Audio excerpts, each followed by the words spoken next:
c'est-à-dire de montrer celles et ceux qui ont réussi, de leur faire raconter leur parcours, qui est un parcours qui est aussi fait d'échecs et de moments difficiles. On ne naît pas entrepreneur, on ne le devient pas du premier coup. Au fond, on est entrepreneur dès le début, mais on réussit parce qu'on a eu des échecs, parce qu'on s'en est relevé, parce qu'on a réinventé autre chose, parce qu'on a tenu. Souvent, quand je parle avec des entrepreneurs qui créent leur boîte, ils vous disent « Non mais moi j'ai d'énormes problèmes parce qu'il faut que je remplisse le formulaire CERFA, je sais pas quoi, etc. » Ne le remplissez pas, c'est pas grave, vous aurez un courrier. Avancez sur ce qui est important pour vous, c'est d'avoir un but et d'être capable de simplifier toutes les étapes pour aller vers ce but. En tout cas, j'ai appris une chose, c'est que ça se passe jamais comme on l'avait prévu. Faire, ça c'est un mot important pour moi. Parce que dans tout ce que j'ai entrepris moi, pendant 18 ans, il y a une chose qui m'a vraiment construite, qui m'a fait grandir, c'est d'entreprendre. You know, I always think that you should start with the problem that you're trying to solve in the world and not start with deciding that you want to build a company. I'm here to tell you that finding your purpose isn't enough. The challenge for our generation is to create a world where everyone has a sense of purpose.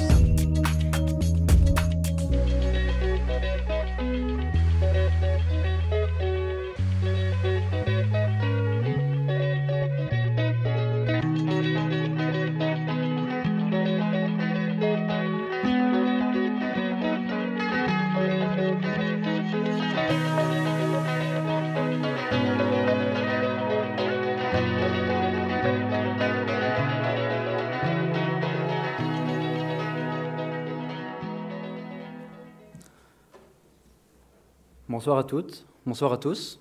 Je suis très heureux et très fier de vous accueillir ce soir au DNCA dans ce magnifique amphitheâtre de Nantes pour assister à cette conférence sur le thème de l'entrepreneuriat. Pour nous, c'est une conférence très spéciale puisqu'elle vient inaugurer le mandat 2018 d'Isegorien.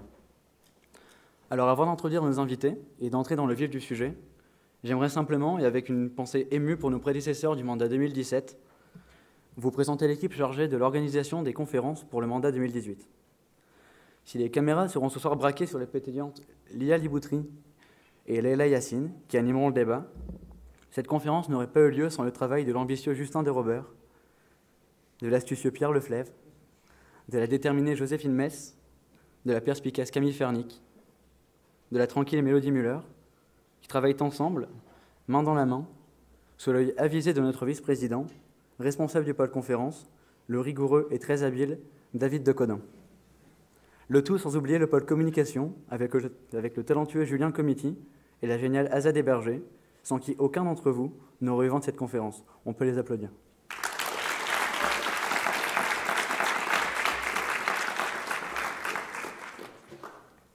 Mais venons-en aux faits. Entreprendre, c'est finalement se mettre en mouvement. C'est être capable de rêver un projet qui est le sien, de poursuivre une opportunité au-delà de ce qui est sous notre contrôle. Entreprendre, c'est un engagement.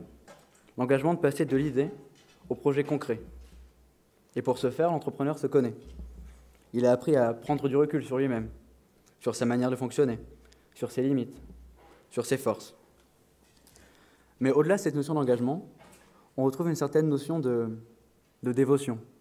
Une dévotion dans son projet, dans lequel celui qui entreprend met tout son cœur, toute sa force, toute son âme, pour le voir se concrétiser, pour le voir devenir réel. Et si la question de l'entrepreneuriat est au cœur des politiques publiques actuelles, c'est que les dynamiques de création d'entreprises et d'innovation fournissent souvent une mesure intéressante de la capacité de résilience d'une économie, c'est-à-dire son aptitude, finalement, à renouer avec une trajectoire de croissance. Alors l'entrepreneuriat est aussi bien présent lorsque l'on parle de start-up, de PME ou de grandes entreprises, qui finalement ne sont que des évolutions les unes des autres. Toutefois, le monde de l'entrepreneuriat souffre de certaines idées reçues, de certains préjugés. Parmi les plus répandus, la fameuse idée géniale qui suffirait à réussir, sans compter l'idée selon laquelle le financement serait finalement impossible, et sans oublier un dernier cliché, et pas des moindres, celui selon lequel les entrepreneurs ne vivent plus en dehors de leur entreprise. Alors, afin de libérer les idées reçues qui circulent autour de l'entrepreneuriat, de ce qu'est une grande entreprise et de son organisation, le mandat 2018 d'Isegorien a le plaisir d'accueillir ce soir Mme Danielle Tagourdeau, directrice du groupe IDIS, Jean-Baptiste Mortier, directeur général de Clé Immobilier, et Hugo Salé-Dechoux, cofondateur de Pumpkin, qui nous rejoindra si son train finit par arriver à Nantes. On peut les applaudir, merci.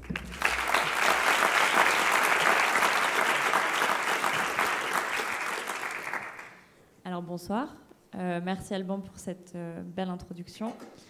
Moi aussi, j'aimerais beaucoup donc remercier Madame Taugourdeau et Monsieur Mortier d'être ici. Merci.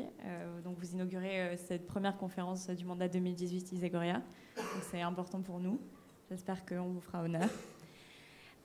Donc avant de passer aux questions et d'ouvrir le débat sur l'entreprise, la grande entreprise et les PME, j'aimerais bien que tous les deux vous vous présentiez, que vous nous donniez un peu votre formation, votre parcours et que vous nous présentiez vos entreprises respectives, s'il vous plaît.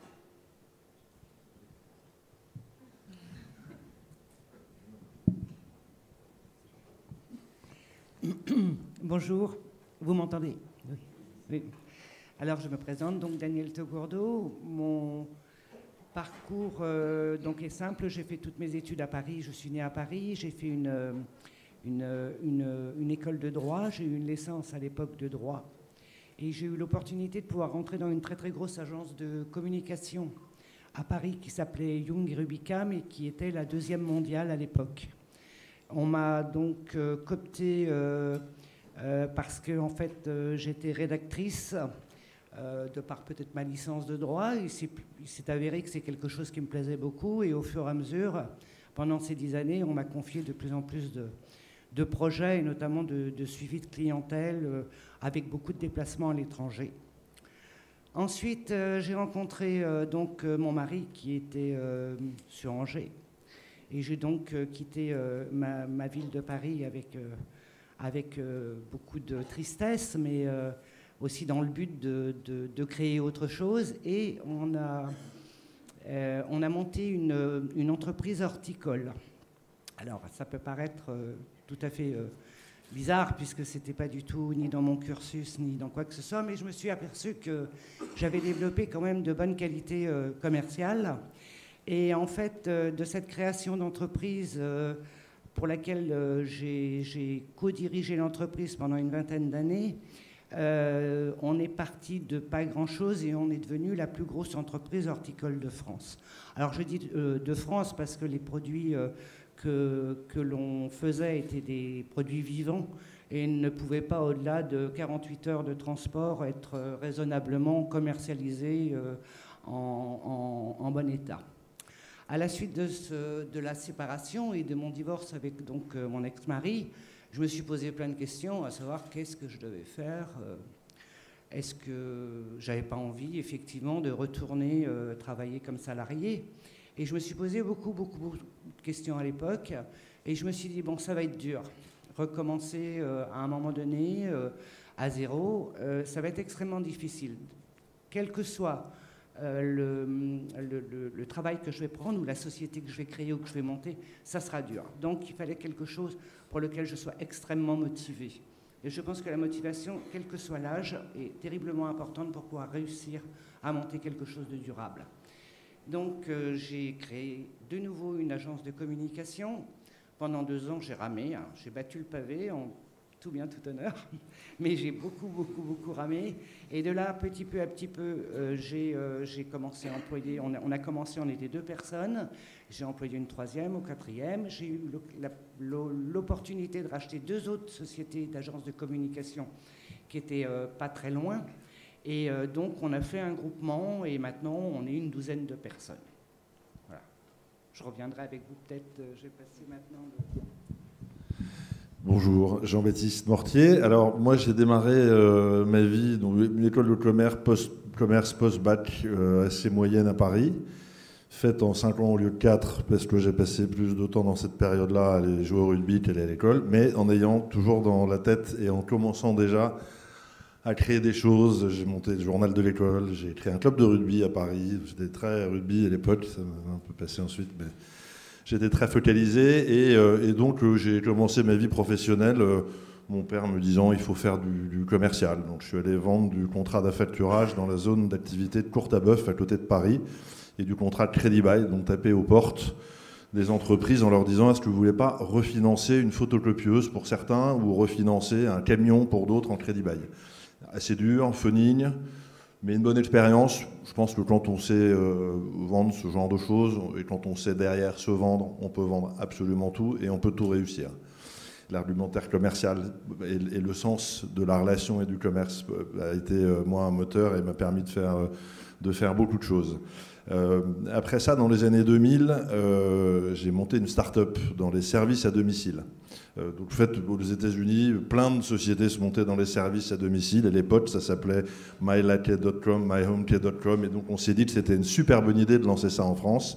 Ça démarrait aux États-Unis. On avait donc 10 ans d'avance en France, puisque comme on a 10 ans de retard par rapport aux États-Unis, on aurait peut-être dû attendre un petit peu de voir ce que ça devenait aux États-Unis et attendre qu'elle dépose tout le bilan, ce qui a été le cas aux US, avant de créer notre boîte en France, qui donc 2 ans après, bien entendu, a déposé le bilan. Elle était financée par le groupe Suez, qui, eux, avaient une idée géniale aussi. On va rentrer chez les gens, on fournit de l'eau, mais on va aller chez les gens fournir autre chose, du service à domicile.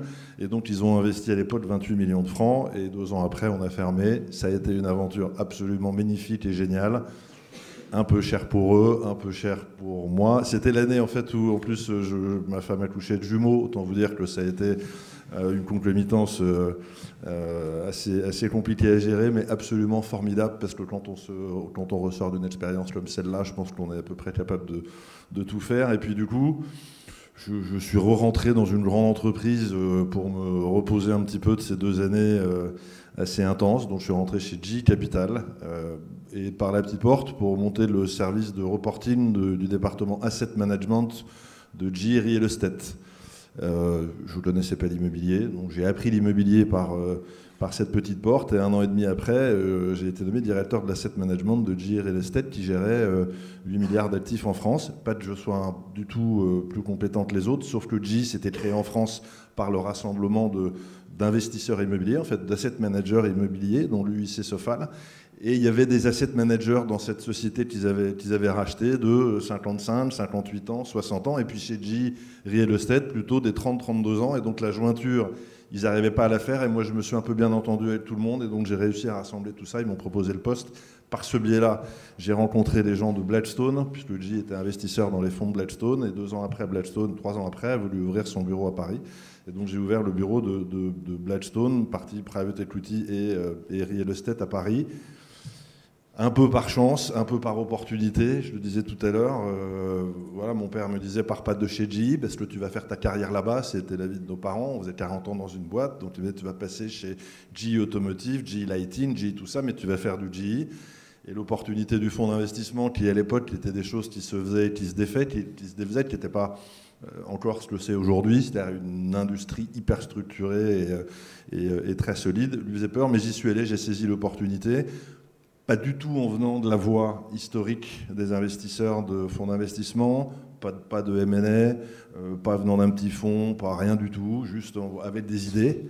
Et en fait, ils voulaient des idées pour démarrer GE. Ils voulaient se dire que je connaissais mon marché, la France un peu, pour avoir des idées d'entreprise, et puis j'avais un peu de gouache, un peu de bonnes relations, que si j'étais pas le pro de la finance et des modèles, des gens arriveraient à le faire chez eux.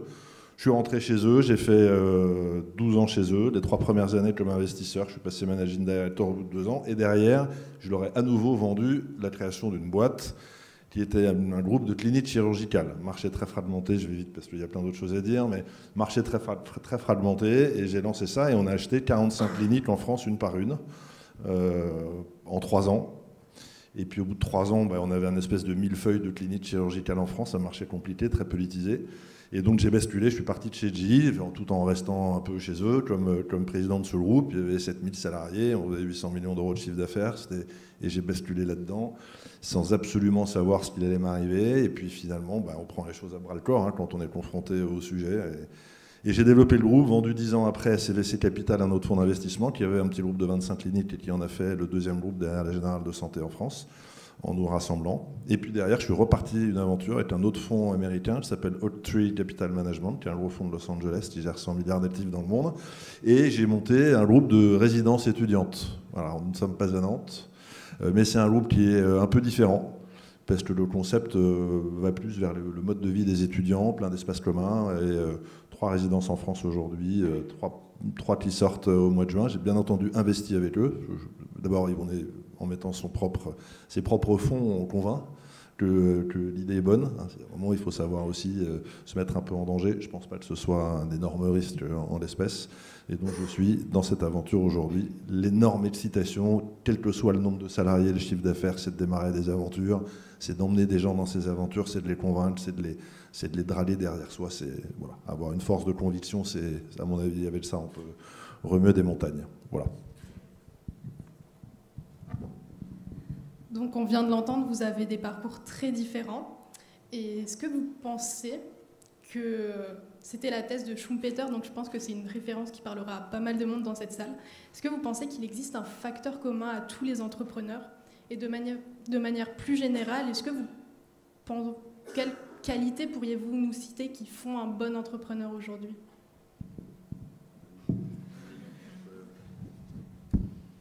Eh bien, je dirais déjà le mental, qui est important, la force de travail aussi, parce qu'il faut savoir que quand même, au moins les 2-3 premières années, il faut travailler énormément pour parfois des résultats financiers qui sont quand même relativement modestes, parce que je pense que quelque part, à partir du moment où on commence à perdre un peu d'argent, il faut quand même le réinvestir de façon à pouvoir faire fructifier cet argent.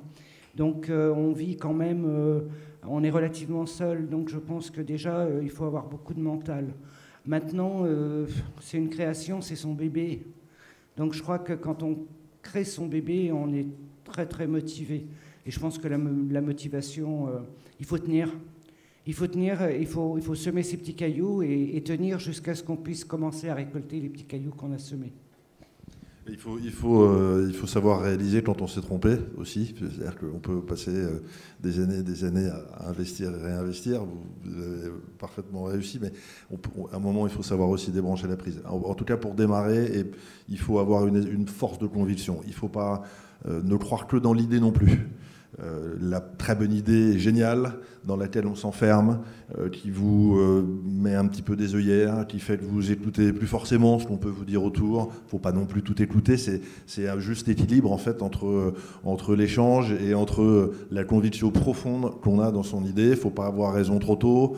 C'est en fait un ensemble de facteurs qui sont assez difficiles sur lesquels il est assez difficile de placer le curseur en fait.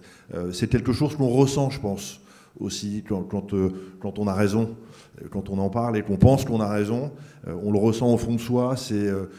Donc c'est cette conviction. Je pense qu'il faut énormément de courage aussi. C'est pas facile de se lancer, c'est pas facile de monter sa boîte, c'est pas facile de se confronter, comme le disaient les éminents Daniel ou autres, c'est hyper difficile de démarrer dans un environnement administratif qui est quand même en France assez contraint, même si j'ai la sensation qu'on essaye de faciliter de plus en plus les choses, mais c'est très très long, c'est long de faire bouger les lignes, donc il faut se battre contre l'adversité, il faut avoir du courage, il faut avoir du temps. Pas forcément des jumeaux la même année. Il faut se bouger. Il faut quand même avoir une certaine sensibilité à l'analyse. On voit beaucoup. Alors moi maintenant, je réinvestis un peu après mon parcours dans pas mal de startups.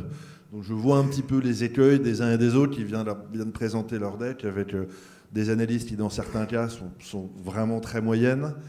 Donc la force de conviction est là, le produit est peut-être intéressant, mais les contours de marché n'ont pas été très bien analysés. Et il faut creuser, quoi. Il faut aller vraiment au bout avant de lancer. Le jour où on lance, c'est que à peu près tous les contours ont été analysés. Il y a toutes les chances que ça marche dans ces cas-là, en fait. Le risque que l'on prend, il est plus mesuré lorsque l'analyse est profonde. Mais l'idée lancée, je pense que on peut être velléitaire. Derrière, il faut que ce soit complètement baqué, il faut que ce soit structuré, que ce soit il faut se définir une trajectoire. Il faut se dire voilà ce par quoi je vais démarrer et ce que je vais devoir investir pour ça. Voilà ce que je vais lever dans 2 ans et là où j'en serai dans 2 ans et est-ce que je vais me diluer probablement et à quel niveau. Il faut se définir une trajectoire. Après sur la partie, je laisserai même plus parler sur la partie produit et sur toutes ces choses-là. Mais sur le fond, réellement, il faut que ce soit une idée dans le temps. La conviction, c'est pas une conviction du moment. On ne se forge pas à un avis simplement parce qu'on pense que là, ça va intéresser. Je pense que ce sont des histoires, en fait. Être entrepreneur, c'est un peu être écrivain. On écrit l'histoire d'une entreprise, on se l'écrit dans sa tête, on se la rumine, on partage certains pans de cette histoire avec des gens qui peuvent vous aider dans telle ou telle partie. Et puis à un moment, on la couche sur papier et on se lance parce qu'on pense qu'on a une histoire qui tient debout. Oui, donc du coup, on a bien compris, une bonne idée géniale, enfin aussi géniale soit-elle, ne suffit pas forcément. Du coup, Madame Taugourdeau, vous vouliez parler de la partie plus commerciale qui a l'air d'être très importante pour vous.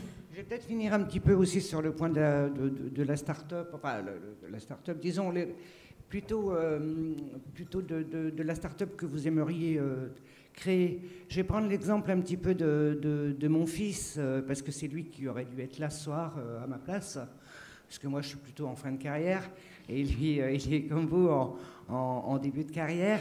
Et en fait, il a eu des idées. Bon, on a eu l'opportunité de pouvoir, effectivement, je lui ai donné un petit coup de main, mais peut-être que vous avez entendu parler du jeu de cartes Nightfall. Et en fait, il a eu cette idée donc de commercialiser ce jeu de cartes.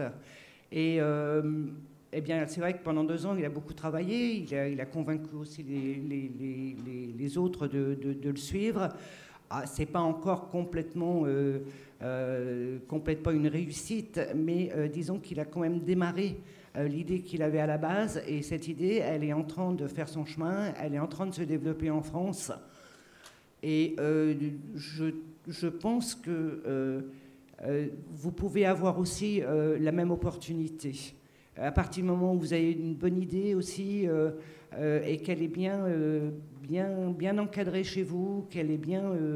même si à un moment donné, vous allez la réajuster un petit peu de temps en temps, vous pouvez effectivement créer votre start-up. Et c'est peut-être maintenant une chance que vous avez. Je me rappelle, je dirais pas dans le temps, parce que mes parents, quand ils disaient ça, ça m'énervait, mais je dirais que pour créer une société...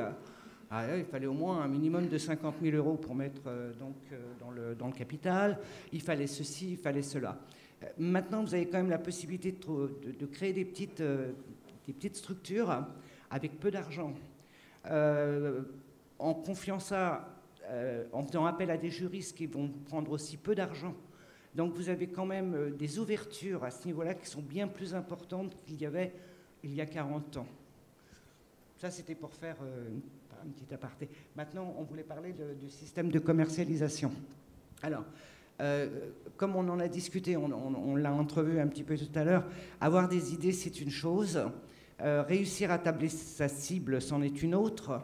Faire la communication pour sa cible, c'est aussi important. Et je ne vous dirai pas le contraire, puisque c'est aussi mon travail. Et c'est ce pourquoi je vis, et c'est ce qui me fait vivre d'ailleurs aussi. Mais ça va être surtout vos circuits de commercialisation. Et je crois que c'est là le plus important, c'est d'arriver à mettre en place, entre votre produit et entre votre cible, la façon dont vous allez le commercialiser. Si vous n'arrivez pas bien à mettre en place ce système-là, vous allez perdre des années. À mon avis, vous allez perdre aussi, je dirais, votre ambition de pouvoir faire quelque chose qui va relativement vite. Je crois que c'est la première chose pour moi à cerner, c'est ça, c'est pas le produit. Le produit, vous allez pouvoir en trouver des tonnes si vous créez le besoin. L'important, c'est de créer le besoin. Et là, vous allez trouver votre cible. Ça va être du B2B, du B2C, ça va être des jeunes, ça va être des gens plus âgés.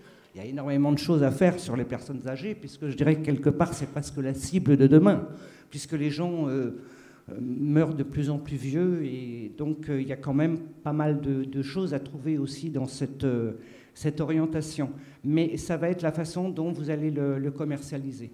Si vous le commercialisez mal ou que vous n'arrivez pas à bien commercialiser votre produit, vous perdrez énormément de temps.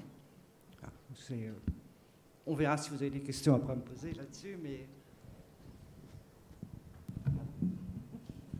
Sur la commercialisation, J'ai pas énormément de choses à dire. Je voulais juste, si, je veux énormément, mais je voulais juste plutôt revenir sur, parce que on voulait parler aussi des grandes entreprises et tout ça. Il faut pas, il n'y a pas de l'entrepreneuriat, quoi, ou l'entrepreneuriat a différentes formes. Quand on rentre dans une grande entreprise, et en plus elles vont de plus en plus vers ça, c'est-à-dire elles cherchent aujourd'hui des idées, elles cherchent à se réinventer. Enfin, les métiers d'hier sont en train de mourir. Enfin, que fera Carrefour dans quelques années avec Amazon? Que fera Unibail de ses centres commerciaux partout en France? Alors que, encore une fois, Amazon est en train de... Les GAFAM même, sont en train de rafler le marché.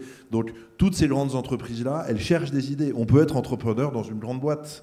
On peut arriver à être plein d'idées chez Accor. D'ailleurs, les types qui sont arrivés chez Accor, et d'ailleurs Sébastien Bazin a été précédemment dans l'investissement, chez Colony Capital, et il a fait plein de choses dans l'investissement qui étaient des nouvelles idées. C'est, je pense, un des premiers qui a lancé de l'immobilier dédié à des grandes centrales numériques. Il a développé ça autour de Paris. Il logeait les ordinateurs. Enfin, donc, il a eu plein d'idées. Quand il est arrivé chez Accor, il s'est dit quel est le métier de demain? L'hôtellerie, c'est très bien. L'hôtellerie budget, ok. Les 5 étoiles, les palaces. Alors, il a racheté Fairmont, parfait. Il a consolidé son cœur de métier. Et après, où sera l'avenir? Et donc, il a lancé une marque d'auberge de jeunesse, Joe & Joe. Qui sera un peu le générateur de demain, pour avoir des idées sur... Alors évidemment, il a fait venir des gens qui avaient des idées. Qu'est-ce que c'est qu'une auberge de jeunesse? Qu'est-ce que les jeunes attendent aujourd'hui de l'hôtellerie à 70 ou 65 ou voire moins cher euros la chambre et les nuits? Comment est-ce qu'on a envie d'y vivre? Donc, dans toutes ces grandes entreprises qui sont en train de se réinventer, on peut avoir des idées. On n'est pas forcément entrepreneur pour soi-même, on peut être entrepreneur aussi pour les autres. Donc moi, je veux aussi modérer le fait que prendre des risques. On peut prendre des risques, on peut être courageux et on peut aussi être entrepreneur dans une grosse boîte. Elles cherchent tout ça, elles sont à l'affût de tout ça, elles ont envie de vous voir arriver, vous les jeunes, plutôt chez elles que chez d'autres. Elles changent leur mode de travail aussi pour que vous alliez chez eux plutôt que vous alliez ailleurs. C'est tout le sujet du coworking, évidemment. C'est tout le sujet de plus avoir de bureaux fermés. Bientôt, il n'y aura plus de salles de réunion. Il y a une boîte aux US qui s'appelle Clovin qui s'est lancée. D'ailleurs, je vous dis juste que WeWork, l'année dernière, pour le coworking à New York, à Manhattan, c'est 11% des espaces loués dans Manhattan sur l'année dernière. Des trucs de coworking. Clovin, c'est la gestion des salles de réunion pour un immeuble complet. Demain, les entreprises prendront plus des mètres carrés avec des salles de réunion. Les salles de réunion seront en dehors, ils les loueront. Et puis il y aura de 3000 mètres carrés sur les 3 premiers étages gérés par un opérateur indépendant qui louera ces salles de réunion. Ça, c'est des idées qui arrivent, c'est des idées nouvelles. Toutes les grandes entreprises se lancent là-dedans, mais le coworking aux États-Unis, ça fait un petit moment. Ça se développe maintenant de plus en plus en France, tout le monde en fait. Donc, toutes ces idées qu'on peut avoir, à mon sens, c'est pas forcément des idées qu'on doit mener seul. Vous les mènerez seuls si vous le sentez au fond de vous et si vous en avez envie et si vous y croyez. Et puis sinon, vous apporterez cette idée, vous serez entrepreneur dans une grande entreprise. Les grandes entreprises ne sont à la fin et ne devront à la fin, si elles ont envie de progresser, être qu'une multitude d'entrepreneurs. D'accord, merci. On voit que de plus en plus d'étudiants aspirent à se lancer en tant qu'entrepreneurs. C'est la même chose pour les Français, puisque les chiffres montrent que 37% des Français interrogés aspirent à monter leur entreprise un jour. Pensez-vous qu'on peut vraiment se lancer sans tout maîtriser? Je vous laisse la parole.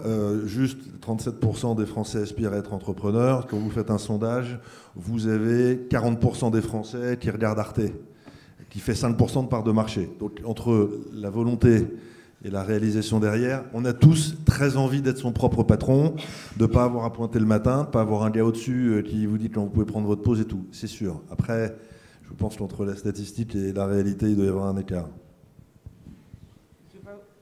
Je n'ai pas grand-chose à dire. Je pense qu'il ne faut pas non plus confondre l'entrepreneuriat et le statut d'auto-entrepreneur.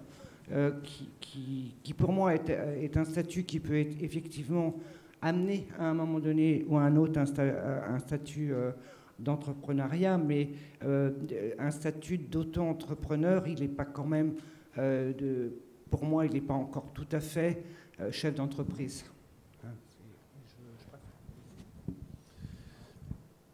Non, mais c'est vrai que c'est beaucoup plus facile, vous l'avez dit tout à l'heure.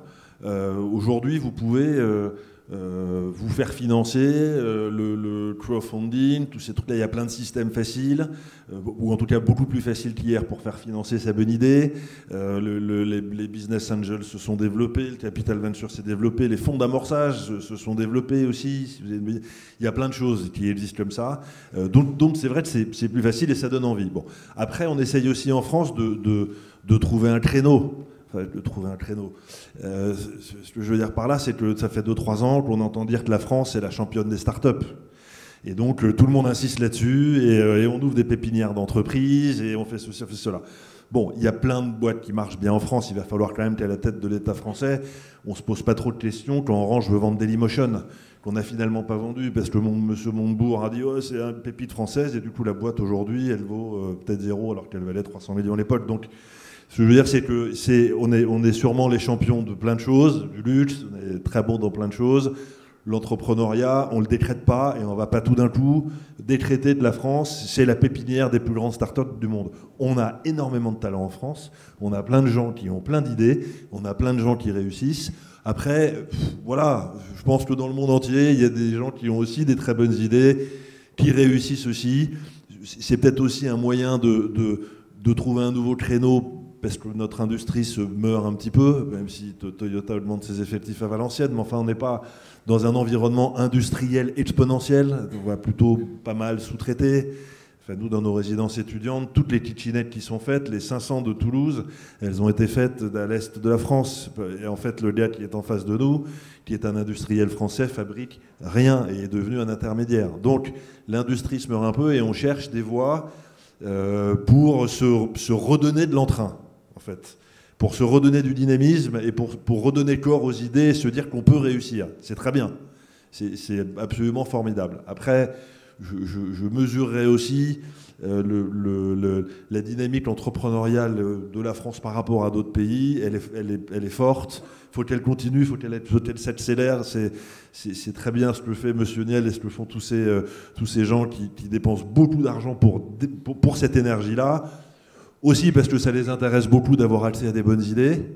Hein, parce que il vaut mieux avoir chez soi la bonne idée que plutôt qu'elle ne soit chez quelqu'un d'autre. Donc ça permet d'avoir sous la main les meilleures bonnes idées, entre guillemets. Voilà, je pense que c'est une bonne dynamique. Il faut continuer. Les Blablacar, c'est bien. Les Pumpkins, c'est génial. Il y a plein de choses comme ça qui se développent. Je ne sais pas si c'est très, très, très, très, très différent d'autres pays développés. Voilà. Oui, moi par rapport à ça, du coup, à vous écouter, on a l'impression quand même que cette idée de la start-up, elle devient un peu politisée. Tout le monde a envie de récupérer le créneau, quoi. Est-ce que vous, en tant qu'entrepreneur, en tant que chef d'entreprise d'un grand groupe et d'une PME, vous vous sentez écouté? Est-ce que vous avez l'impression que l'entreprise, c'est la priorité, par exemple, de ce quinquennat, sans jugement politique aucun? La priorité du quinquennat, par exemple.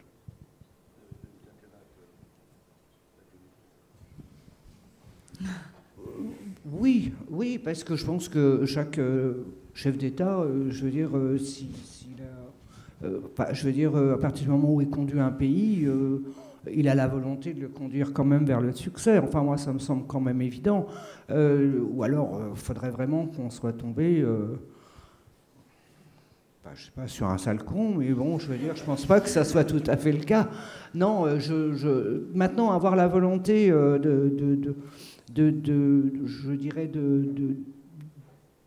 de promouvoir l'innovation, de soutenir nos élites, puisque vous êtes quand même nos élites. Vous arrivez donc sur un marché avec des tonnes d'idées, avec un savoir déjà qu'on vous a appris. C'est une chose. Après, faut voir aussi la réalité mondiale et comment ça se passe. Tout dépend. Non, je pense qu'il y a une réelle volonté d'avancer en France. Oui, je le pense. Maintenant, aller freiner. Quand je vois ce matin que la bourse de Tokyo et la bourse américaine a dévissé, ça me fait un petit peu peur. C'est plus dans ces... parce que je me souviens de 2007, puisque de septembre 2007, où tout a dévissé justement à cause des emprunts toxiques et que pendant 4 ans, on en a payé le prix. À l'époque, entre 2007 et 2012, on survivait. Mais quand je dis on survivait. C'est-à-dire qu'on avait du mal à augmenter le chiffre d'affaires. La seule chose que moi j'ai vraiment appris à faire, c'est à faire des économies pour pouvoir continuer à survivre et payer les salariés qui travaillent avec moi. Bon, je pense que c'est peut-être plus un environnement mondial qui va faire qu'on peut être bloqué. Mais au niveau de la France, oui, je pense que quand même nos élus et nos élites, j'espère en tout cas, font tout ce qu'il faut pour que ça fonctionne. Ouais, non, mais c'est quand même hyper sympa et hyper rassurant d'entendre parler de la France aujourd'hui dans le monde, je trouve. Enfin, ça faisait quand même des années, même si on sort d'un mois et demi de pluie, c'est quand même plus court que le quinquennat de M. Hollande, qui a quand même passé son quinquennat sous la flotte. Et malgré ça, et le temps un peu morose, c'est quand même plus agréable, quoi. C'est plus agréable de voir parler de la France à Davos par Macron comme il en a parlé. C'est plus agréable de sentir qu'il y a une envie. Alors, on a un pays assez lent, mais on a un peu le défaut de nos qualités aussi. Alors, les États-Unis, ils vont très très vite. Et alors, du coup, vous pouvez emprunter tout ce que vous voulez pour acheter une machine à laver ou pour acheter des chaussures. Et ils se prennent la crise des subprimes. Alors, ils vont plus vite parce que du coup, il y a plus d'idées qui sortent. La France, on est plus précautionneux. Ça va peut-être un petit peu moins vite, mais on est quand même bien solide. Alors, il ne faudrait pas non plus que, et c'est pour ça que cette dynamique vers les startups, à mon avis, est bonne, parce qu'elle va rééquilibrer un peu entre une histoire un peu lente et un peu ancrée, un peu brick and mortar du pays, comme on dit dans Internet, par rapport à un environnement qui doit être beaucoup plus actif. Donc, je pense que le quinquennat va faire la part belle aux entreprises et aux entrepreneurs. Il va falloir que l'environnement change plus vite aussi. Voilà, alors c'est très bien d'avoir fait fusionner dans les entreprises le CE, le CHSCT, le C je sais pas quoi, tout ça, de faire une seule entité, ça va plus vite, ça évite d'avoir à faire. Vous ne pouvez pas imaginer, avec 45 cliniques, je passais peut-être 50% de mon temps avec des instances du personnel, quoi. Que ce soit ça, ou que ce soit avec des syndicats. Donc tout ça c'est bien parce que ça va dans le bon sens, mais il faut aller plus vite. Je pense qu'il faut faire progresser ça plus vite. On est dans un pays qui est quand même un peu phagocyté. Quand on va enlever les 1%, enfin la tâche d'apprentissage aux syndicats, ça va être très compliqué pour eux. Et j'espère que ça va aller vite, ça aussi. C'est quand même des dizaines de quinzaines de milliards qui vont dans les poches des syndicats. Et derrière, on ne sait pas bien où. Et on préférait que ces sommes-là aillent chez des entrepreneurs, dans l'investissement, mais même dans l'investissement public, dans certains cas. Enfin, vous voyez les hôpitaux français, c'est pas possible de les laisser dans cet état-là. Donc, oui, la période et l'environnement est quand même beaucoup plus dynamique. Je pense que les entreprises vont, dans le temps, avoir plus de facilité. Je veux dire, la fiscalité va mieux aussi pour les entreprises. Il va falloir l'harmoniser un peu au niveau européen. Tant qu'il n'y aura pas d'Europe fiscale, tant qu'on pourra aller créer une boîte avec 15% d'impôt sur les bénéfices en Irlande, alors qu'on est à 33 ou 30 en France, c'est pas possible, quoi. Là, on crée une différence. On parle d'Europe. L'Europe fiscale, elle n'existe quand même pas trop. L'Europe sociale, c'est compliqué. Les travailleurs détachés, les entreprises polonaises qui restent en Pologne et qui envoient c'est compliqué. Donc il faut que tout ça se régularise, et je pense que ça aidera. Et tout cet environnement favorisera, il faut que ça aille un peu vite, mais favorisera la politique du gouvernement qui, à mon avis, est en faveur des entreprises et de la création d'entreprises. Donc on entend bien, être dans un bon environnement, ça paye aussi. L'idée de départ paye, mais on entend aussi souvent que l'innovation, c'est la clé de la prospérité économique. Donc déjà, qu'en pensez-vous? Et ensuite, selon vous, faut-il toujours innover tout au long de sa carrière?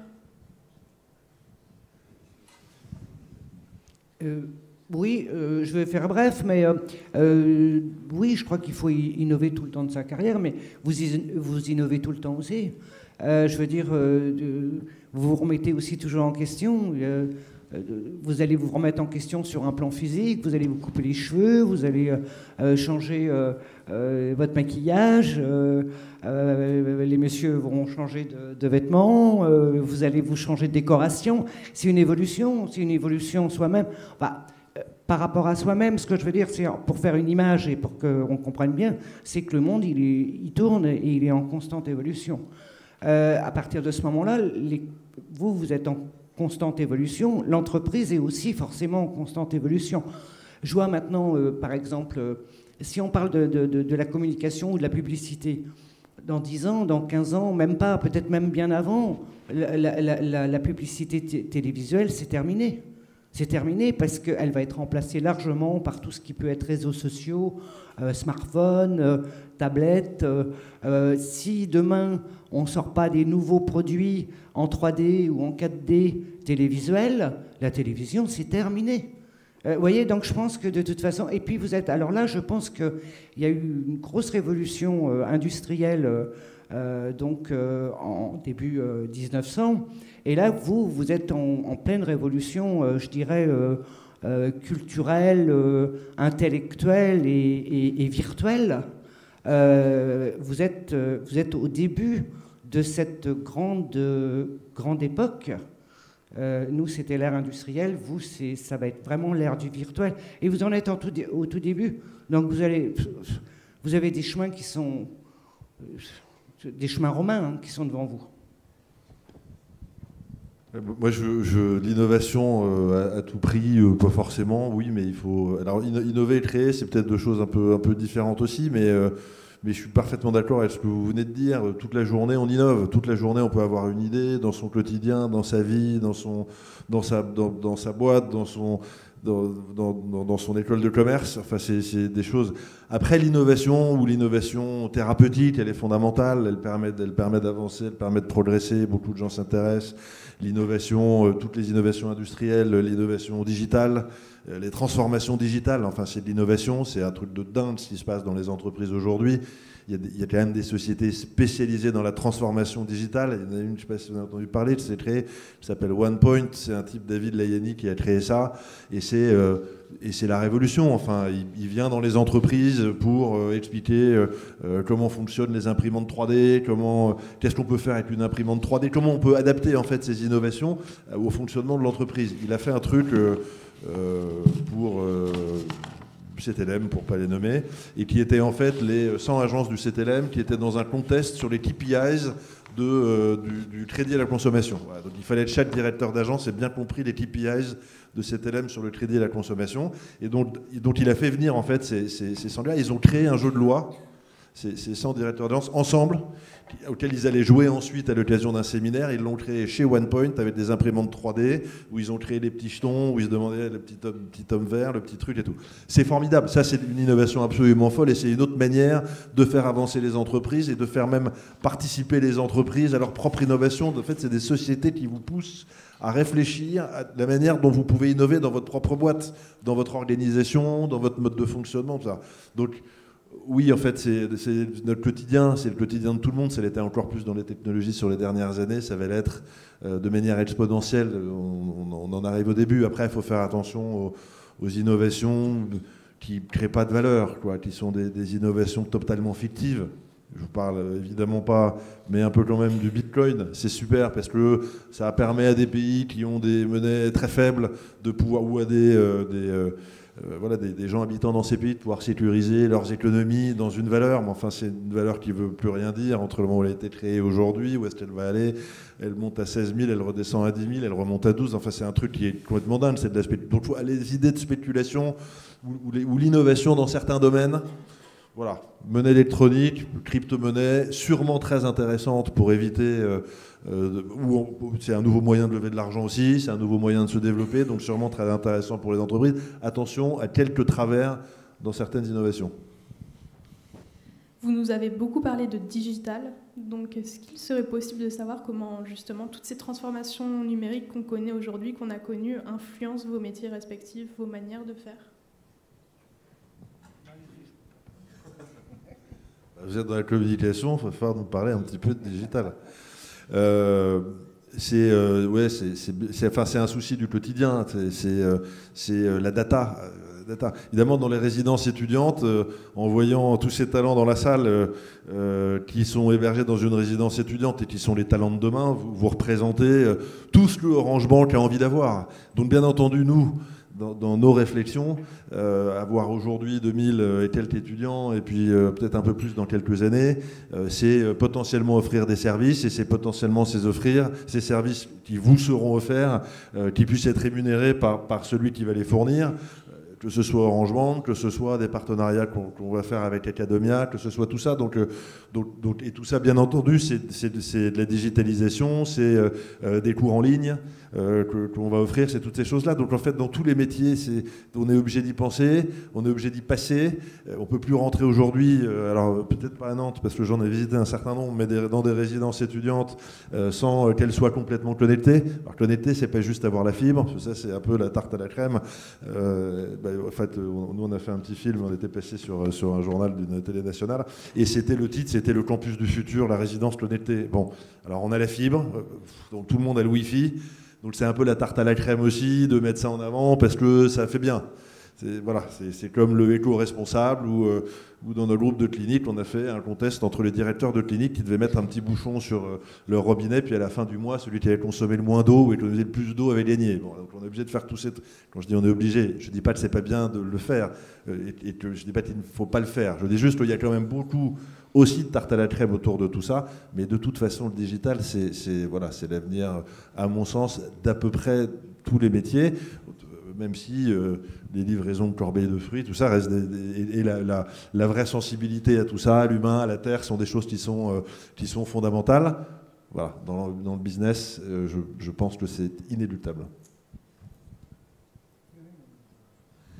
Je suis tout à fait d'accord, surtout quand le digital est aussi relié à la robotique. Donc, je vous dis que c'est une nouvelle ère qui arrive et j'aurais aimé avoir votre âge pour pouvoir mordre dedans.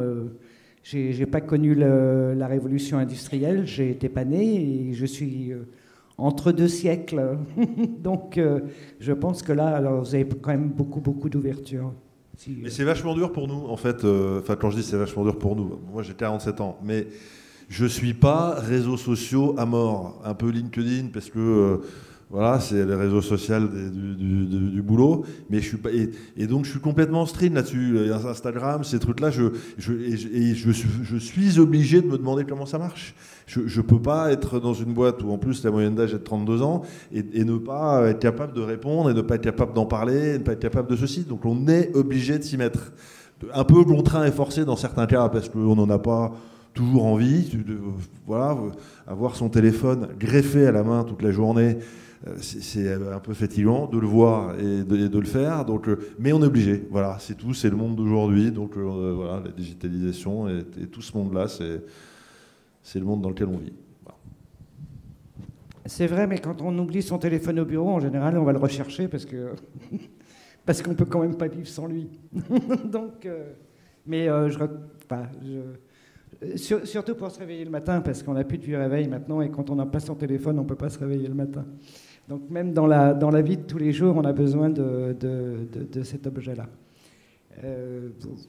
Je suis assez d'accord avec ce que vous venez de dire, donc voilà, je ne veux pas en rajouter. Et du coup, par rapport à ça, le téléphone qu'on aurait un peu greffé à la main, surtout en tant que chef d'entreprise, où j'imagine que vous avez des réunions tous les jours et que vous recevez des centaines de mails de manière incessante, le droit à la déconnexion, vous en pensez quoi? Alors ça, c'est un nouveau droit, je ne connais pas, le droit, c'est-à-dire de pouvoir être déconnecté de son boulot de temps en temps. Faire la part des choses entre vie privée et bon, vie alors on peut pas être entrepreneur et être déconnecté de son boulot. C'est déjà, à mon avis, c'est un peu paradoxal, puisque être entrepreneur, c'est sa vie en fait, hein, c'est son quotidien. Mais sinon, bien sûr, se déconnecter, mais évidemment, se déconnecter, partir en vacances, pas répondre aux mails. Bon, quand on démarre, c'est un peu compliqué. Quand on doit faire ses preuves, quand on a un patron qui vous dit qui vous sollicite. Quand vous êtes dans la finance, c'est parfaitement impossible. Voilà, je vous le dis. Ou dans le M&A ou dans les fonds d'investissement, c'est impossible. Si vous faites ça, vous faites 10 jours. Donc oui, alors c'est un droit. Après, on a beaucoup de droits, tous.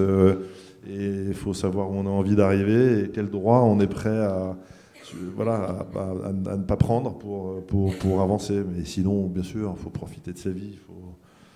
Il faut rigoler, sortir, s'amuser, mais ça n'empêche pas d'avoir le téléphone greffé à la main. Si vous n'êtes pas connecté avec vos emails, vous allez prendre une photo, vous allez mettre sur je ne sais pas quoi, donc bon, vous serez déconnecté, mais en fait pas vraiment.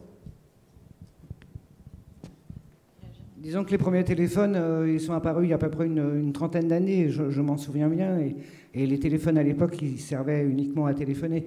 Maintenant, je crois qu'ils ont une autre... ils servent vraiment à communiquer. C'est pareil, c'est indéniable. Ça m'arrive aussi,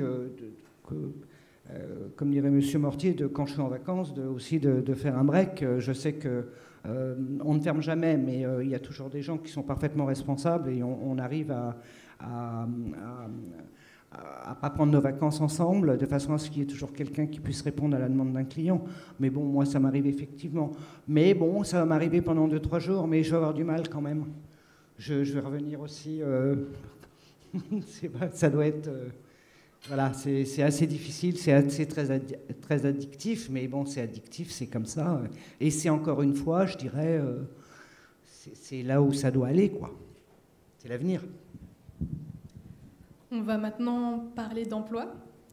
Qu'en est-il de la sécurité de l'emploi quand on est entrepreneur ou chef d'entreprise ? Chef d'entreprise, tout dépend si c'est son entreprise. Voilà. La sécurité de l'emploi, c'est un thème vaste. Moi, c'est quelque chose que qui me sensibilise pas trop, ou en fait auquel j'ai jamais pensé vraiment. Si on est bon, on a un emploi sûr, et puis on en aura plein d'autres, et puis on sera chassé, et puis on aura plein de boulot, et puis voilà. Et puis si on n'est pas bon, et la sécurité de l'emploi n'est pas garantie. Alors après, si vous parlez de la sécurité de l'emploi dans l'administration, là, je pourrais en parler pendant longtemps. Voilà, je vois pas pourquoi, quand on est mauvais dans l'administration, on peut pas se faire virer. C'est un truc que je comprends pas. Donc après, tout dépend des univers. Quand on est chef d'entreprise, ou en tout cas quand on est comme moi je suis, donc dépendant d'un fonds d'investissement, même si j'ai investi avec eux, si je suis mauvais, ils me changent. Voilà. Donc on a vendu Vitalia, ce fameux groupe de cliniques, qui a fusionné avec un autre groupe, Védici. Le patron de cet autre groupe, ce nouveau groupe s'appelle Elsan, pour tout vous dire. Ce patron de ce groupe a fait 1 an et demi. Et il était honnêtement investi, 15% de l'ensemble quand même, du capital, d'un groupe qui fait 1,3 milliard de chiffre d'affaires, donc d'un gros truc. Objectivement, le gars faisait absolument pas la maille. Et quand ça a été racheté par CVC, même si moi j'étais quand même content de partir et de sortir de la santé, je leur ai dit, voilà, vous verrez, faites attention. Voilà, il y a 3 semaines, il a été changé parce que c'est un type qui, dans cet environnement-là, il était très bien pour démarrer sa boîte. Il a racheté une dizaine de cliniques. Voilà, sans racheter les murs d'ailleurs, ce qui n'était pas forcément une mauvaise idée. Ça lui a permis d'en racheter plus aussi avec ses moyens. Et puis après, il a fait un tour de LBO, il s'est vendu à un fonds, puis on a eu 10, 15, 20, 25, et puis après, transformé, passé de 25 à 70, c'est autre chose, quoi. Donc il a fait 1 an et demi, puis il s'est rendu compte que... Donc il faut savoir pourquoi on est taillé, en fait. Je pense que la sécurité de l'emploi, elle dépend aussi du choix que vous allez faire, et si vous faites un bon choix, vous n'allez jamais vous la poser, cette question de la sécurité de l'emploi, puisque vous serez là où vous pensez que vous devez être, vous irez dans la direction qui vous plaît et qui correspond à ce qu'on vous demande. Donc c'est un sujet social français de base, quoi. Pour moi, franchement, ça n'a pas de sens. Enfin, on a beaucoup de droits en France, on a aussi des devoirs. Voilà, on donne tout ce qu'on peut pour une entreprise. Après, il faut que l'entreprise reconnaisse et vous donne les moyens aussi de performer. Je ne dis pas qu'on a forcément tout dès le départ. Les formations, tous ces trucs-là, on en fait, on en octroie. Moi, je trouve hyper important à la fin de l'année, les entretiens de fin d'année. On essaie de voir si c'est bien passé. Et si c'est mal passé, c'est pas ça s'est mal passé, dégage. Ça s'est mal passé. Donc là-dessus, il faut que tu progresses. Donc on trouve la bonne formation, le bon truc, le type des acquisitions chez nous, qui va donc acheter des immeubles à restructurer pour faire des résidences étudiantes. Il n'avait pas forcément, et qui vient de chez Bouygues Immobilier, de l'ESTP, du BTP, il n'avait pas la sensibilité de ce qu'est un TRI, un rendement, un truc comme ça. Et bien à la fin de l'année dernière, je lui ai dit, tu vas faire une formation cette année parce qu'il faut que tu comprennes mieux ça. Il y a une analyste qui fait les modèles derrière, enfin il y en a 3, mais il faut que tu les comprennes, quoi. Tu ne peux pas être sur un marché sans...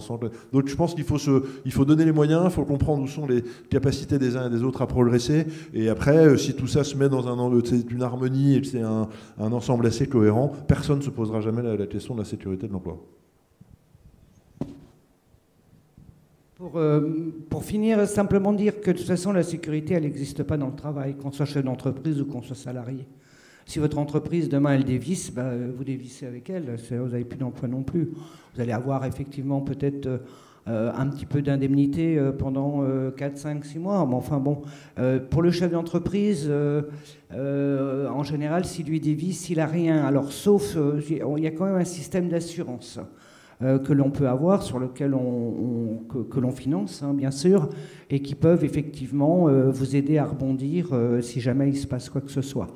Mais bon, je crois que tout le monde prend des risques, que ce soit dans le privé, que ce soit en tant que chef d'entreprise ou en tant que salarié. On n'est plus au temps où, dans les années 70, il y avait, je ne sais quoi, il y avait beaucoup plus d'annonces et d'offres d'emploi qu'il pouvait y avoir de personnes. Donc, et même dans tous les cas, on est à l'abri de rien. Il ne faut pas se dire je vais être salarié parce que je vais être à l'abri de quelque chose. Non, vous n'êtes pas plus protégé qu'un chef d'entreprise. Après, moi, j'aime bien l'idée que la sécurité de l'emploi, entre guillemets, n'existe pas parce que tout le monde est associé au résultat. Voilà, c'est un truc qui me plaît beaucoup. Et donc là, dans cette société, les 15 salariés du siège, après les directeurs de résidence, mais les 15 salariés du siège sont associés. Et donc, je reviens à ce que vous disiez, à la question que vous posiez tout à l'heure sur est-ce qu'on a envie de favoriser les entreprises dans ce quinquennat. Je pense que oui, parce que le plan d'action gratuite qu'a lancé, que propose le président de la République avec une fiscalité à 30%, je pense que c'est bien. J'en ai immédiatement profité, ou plutôt fait profiter les salariés. Les 12 salariés de la société sont associés. Alors, pas un plan d'action gratuite, donc ils ont investi 0, sauf que maintenant... Moi, je les traite comme des associés, je leur parle en disant maintenant tu es associé, donc la décision que tu vas prendre, c'est une décision qui va impacter ce que tu vas gagner. Il faut que tu te poses la question. Et en fait, le truc, c'est 1 euro égale 20 euros, c'est ce que je leur ai dit. Vous dépensez 1 euro, c'est 20 euros derrière de valeur qu'on ne créera pas, donc vous soyez bien sûr que 7 euros dépensés, qui va coûter 20 euros de valeur, va rapporter plus. Donc posez-vous cette question. Et que ce soit la nana de jeune fille du marketing qui a 26 ans, qui démarre un peu le marketing digital, elle a eu 36 000 euros d'action gratuite, elle peut gagner... si on fait bien notre boulot, 150 000 euros, voilà, elle a 26 ans, elle démarre. Et ça donne une conscience, honnêtement, on ne se pose plus la question de la sécurité de l'emploi ni rien, on est complètement partie prenante en disant, c'est fou, je suis actionnaire, j'ai 0,3%, 1%. Ça, c'est aussi quelque chose qui donne une vraie bonne conscience. En fait, ça va, pardon, mais je termine juste avec ça parce que ça me tient à cœur, ça va avec un peu le sentiment de partage, quoi. Quand on est dans une entreprise ou une start-up ou même une grosse boîte, il faut savoir partager le meilleur moyen d'emmener tout le monde dans cette dynamique et que personne ne rumine ou ne ressasse sa condition de travail telle qu'on a envie vous la faire ressasser tous les jours, et dans des grosses boîtes, les syndicats, le meilleur moyen, c'est de se dire, voilà, tout ce que je fais là, je me lève le matin pour moi aussi. Voilà, j'ai un patron, mais pour moi aussi. Et ça, ce sentiment de partage, c'est quelque chose qui fait vraiment, vraiment grandir et avancer les boîtes beaucoup, beaucoup, beaucoup plus vite. Dans une start-up, il faut savoir donner, pas faire n'importe quoi, il faut savoir donner. Et pardon, je finis juste là-dessus, mais j'étais à Londres il y a 1 an et demi, et je conseille un peu un copain qui a monté un hedge fund là-bas et qui avait 95% ou 96% de sa boîte. Il avait 2 traders en fait, plutôt analystes traders, c'est pas un courtier, donc c'est des types qui prennent des positions, qui lèvent des fonds et qui prennent des positions. Et l'un d'eux est venu me voir en me disant ah, tu devrais peut-être lui dire, moi j'ai 2% du truc, je fais 80% des profits de la boîte, il va falloir que voilà, qu'il lâche un peu quoi. Il avait créé son truc il y a 2 ans. 2 ans après, le type a eu 0, avait toujours 0, s'est barré. Lui, il a revendu 50% des fonds qu'il gérait à un autre hedge fund basé à Monaco. Bref, et le type s'est cassé. Donc, en fait, le risque pour moi, il est là. Il est de pas savoir, vis-à-vis des talents de votre boîte, donner. Il faut trouver le juste curseur. Hein. Pas tout filer, mais donner quand même. Voilà. Dans ce cas-là, on voit qu'il y a quand même un facteur en termes de communication qui est très important. Est-ce que, on a cette image aussi un peu froide de la grosse entreprise. Est-ce que quelle relation déjà vous entretenez avec les salariés? Est-ce que vous les connaissez tous? Et après, j'aurais la question aussi pour la PME. Comment ça se passe en termes de hiérarchie chez vous vraiment? On peut commencer par la PME parce que j'ai beaucoup parlé. Je trouve que vous parlez bien. Alors. La PME, il n'y a pas de hiérarchie. Bien sûr, chacun est à sa place. Hein, mais Il y a pas de, on est une douzaine de personnes, on s'appelle tous par nos prénoms. On se vous voit. Ils me vous voient, je les vous vois. C'est une marque de respect aussi. Bon, peut-être parce que je suis de l'ancienne école, mais je pense que beaucoup d'entreprises ont copié un peu les Américains. La seule différence, c'est que nous, on n'a pas la mentalité américaine. Et quand on commence à taper sur l'épaule de quelqu'un en le tutoyant, on devient un peu son ami. Et quand on n'est pas content, on a tendance à se laisser aller et à peut-être à dire des choses qu'on ne devrait pas dire. Et je pense que le vouloiement, c'est une façon justement de ne pas se laisser aller quand il y a des soucis ou des problèmes ou qu'il y a un travail qui a mal été fait, ou, etc., etc. Donc pour moi, c'est quelque chose d'important. Maintenant, on a eu aussi, nous, des moments difficiles. C'est une chose qui a été importante parce qu'en fait toute l'équipe s'est soudée sur la société. Personne voulait qu'elle s'arrête il y a 3 ans de cela. Et on a déménagé nos locaux et comme on n'avait pas les moyens il y a 3 ans, on a bien redressé la situation maintenant, on a tous fait le déménagement ensemble. On a loué un camion, on a tout transporté et on a fait la fête un peu le soir quand même pour fêter ça. Et ça a soudé tout le monde. C'est des gens qui étaient capables de pouvoir trouver un poste n'importe où parce qu'ils ont vraiment, vraiment du talent. J'ai un directeur artistique qui a vraiment du talent. J'ai d'autres personnes qui vraiment sont très, très costauds, que ce soit en web ou en nouvelles technologies. Et ça n'aurait posé aucun problème. Je pense qu'au-delà même, c'est pas à moi qu'ils étaient attachés, c'était plus à leur société. Pas à moi, à la société dans laquelle ils travaillaient et pour laquelle ils travaillaient déjà depuis un certain nombre d'années. Donc voilà, c'est pas matriarcal, c'est pas patriarcal non plus. J'ai horreur de ça. On n'est pas là pour couver les uns et les autres. Chacun donne libre cours aux orientations. On fait des réunions toutes les semaines où on prend des décisions. On en fait tous les mois pour savoir où est-ce qu'on investit, où est-ce qu'on n'investit pas. J'ai essayé de les associer. Ils n'étaient pas prêts, ils ne sont pas encore prêts. Je voulais les faire rentrer justement dans la société, ils ne sont pas encore prêts. Bon, peut-être qu'ils vont venir ou pas, mais dans tous les cas, mais ça n'a rien à voir avec des gros groupes. On n'est pas structuré du tout de la même façon. Mais c'est très sympa, j'aime beaucoup ça aussi.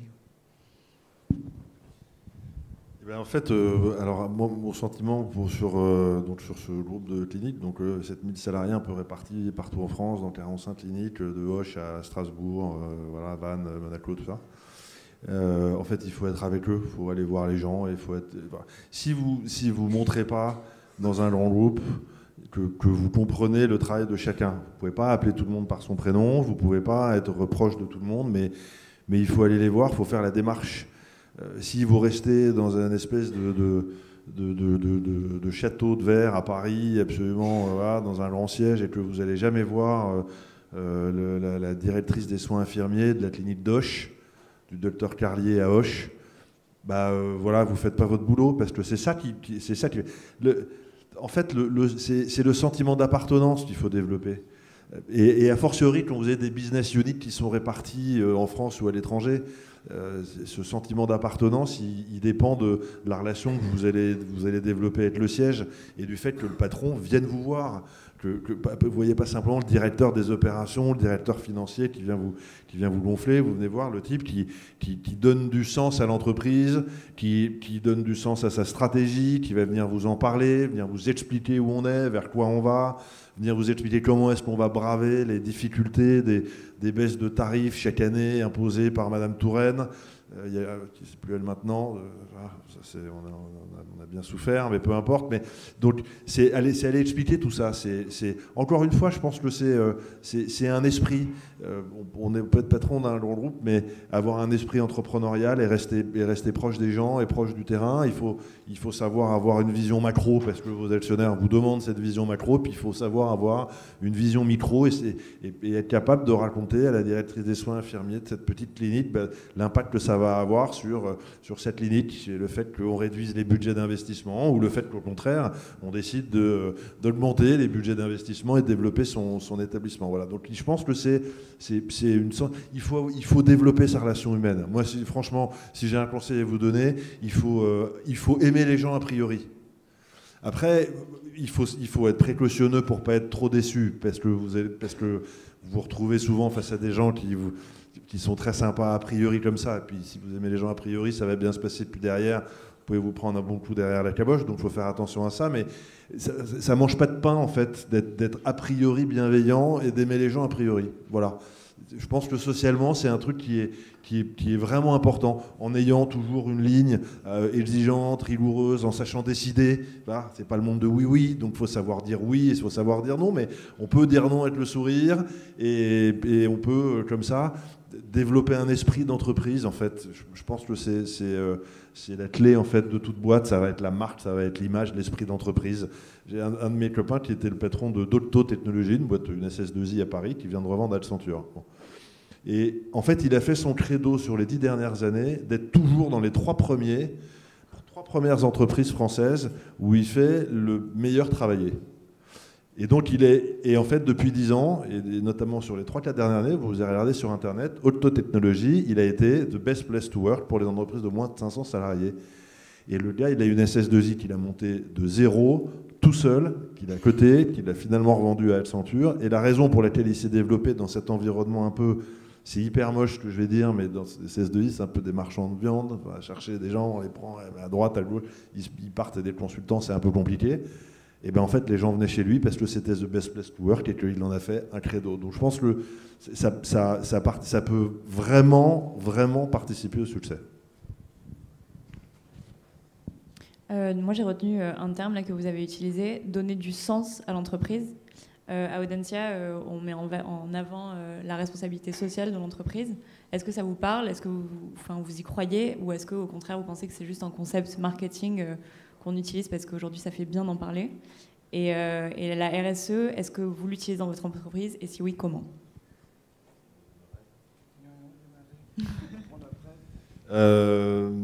Alors, en fait, j'ai fait un certain nombre de... Dans chaque entreprise dans laquelle j'ai travaillé, j'ai fait un truc un peu social. Alors, j'ai pas fait ça pour me donner bonne conscience, parce que je pense que, et puis je le renie pas, je pense que j'ai une bonne âme de capitaliste, voilà. J'aime bien réussir, j'aime bien que l'entreprise gagne de l'argent, j'aime bien en gagner, j'ai absolument aucun problème avec ça. Mais j'aime bien aussi que tout ça, pour qu'il y ait du sens, participe aussi à autre chose. Bon. Et donc, je reviens sur ce groupe de cliniques, parce que ça a été le... Mais après, je vous parlerai d'ailleurs aussi de ce groupe de résidence étudiante. Et dans ce groupe de cliniques, je me suis dit... Alors d'abord chez Blackstone, avant d'ailleurs, c'était le premier truc. Je vendais un immeuble à Bercy Village, grand immeuble en face du ministère des Finances, une grande barre d'immeuble qui s'appelle Lumière, qui est sur les quais. Si vous voyez, j'avais racheté à Morgan Stanley et j'ai revendu 18 mois après. Ça a été une boucherie, le marché de l'immobilier était comme ça, c'était top. Bref, pour le revendre, je voulais faire un bon coup de marketing pour que les gens voient cet immeuble différemment. J'ai fait un peu de cosmétique, foutu des jolies lumières dehors sur tout le long, 135 000 m², donc un immeuble énorme. Voilà, des lumières dehors, un truc assez joli, lumière, un show. Voilà, ça peut coûter très cher, mais ça a marketé l'immeuble. Et donc, je me dis, je ne peux pas faire venir des gens encore, boire du champ comme ça pour rien. Je vais offrir ça à une association humanitaire. Et donc, j'ai offert ça à l'association Enfants Afghans qui construisait un hôpital à Kaboul.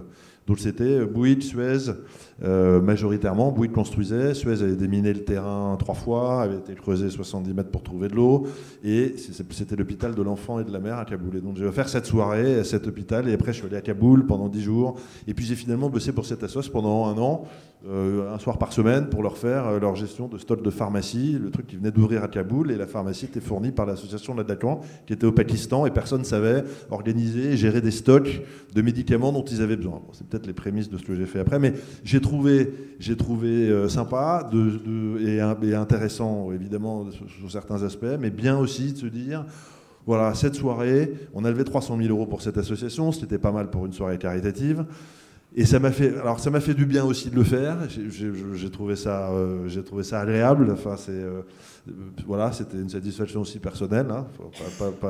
Faut pas les oublier celles-là. Et puis j'ai trouvé que ça avait aussi du sens pour cet ensemble. Tous les gens de Blackstone étaient là. Je pense que les gars étaient un peu surpris, quoi, parce qu'ils venaient plus des environnements de Goldman et tout. Donc Pognon, pognon, pognon, ça a fait un peu, voilà, c'était un peu surprenant, mais j'ai trouvé ça bien. Derrière, dans ce groupe de cliniques, évidemment aussi, on a fait tout un programme à l'intérieur de chacune de ces cliniques pour pouvoir accueillir des gens qui n'avaient pas les moyens de payer. Les urgences sont gratuites, évidemment, mais la chirurgie dans ces environnements-là l'est pas. Les médecins sont indépendants, prennent des dépassements d'honoraires. On a fait tout un programme pour permettre d'accueillir des gens qui n'avaient pas forcément les moyens de se soigner comme les praticiens indépendants le font dans ces établissements. C'était aussi assez sympa et satisfaisant. Et là, dans ce groupe de résidence étudiante, eh ben on est sur un appel d'offres à Paris sur l'Hôtel Dieu pour restructurer entièrement l'Hôtel Dieu et faire une énorme résidence étudiante à Paris à l'Hôtel Dieu. Et donc on a dit, ben on va, dans cet appel d'offres, proposer à la ville de Paris de prendre 10 chambres, juste prix de construction de la chambre, 160 000 €. On va prendre 10 chambres et on va utiliser ces 10 chambres et les mettre à disposition d'une association humanitaire ou d'une association parisienne qui donne des bourses à des étudiants qui n'ont pas forcément les moyens de se payer un logement à Paris quand ils sont dans une bonne fac de médecine dans le 5e. Et donc, voilà, et on va offrir ces chambres à cette association qui donne des bourses.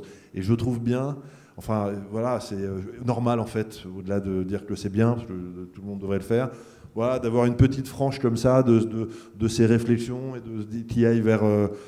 qui aille vers ça, et qui aille vers des gens, qui aille vers des idées, des trucs, et dans toute start-up on peut le faire, quand on a des idées d'entrepreneuriat, pas forcément au début, parce que ça coûte plus que ça ne rapporte par nature, mais je pense que garder ça dans un coin de sa tête, ça laisse aussi permettre de garder les pieds sur terre quand on gagne un peu d'argent. Voilà.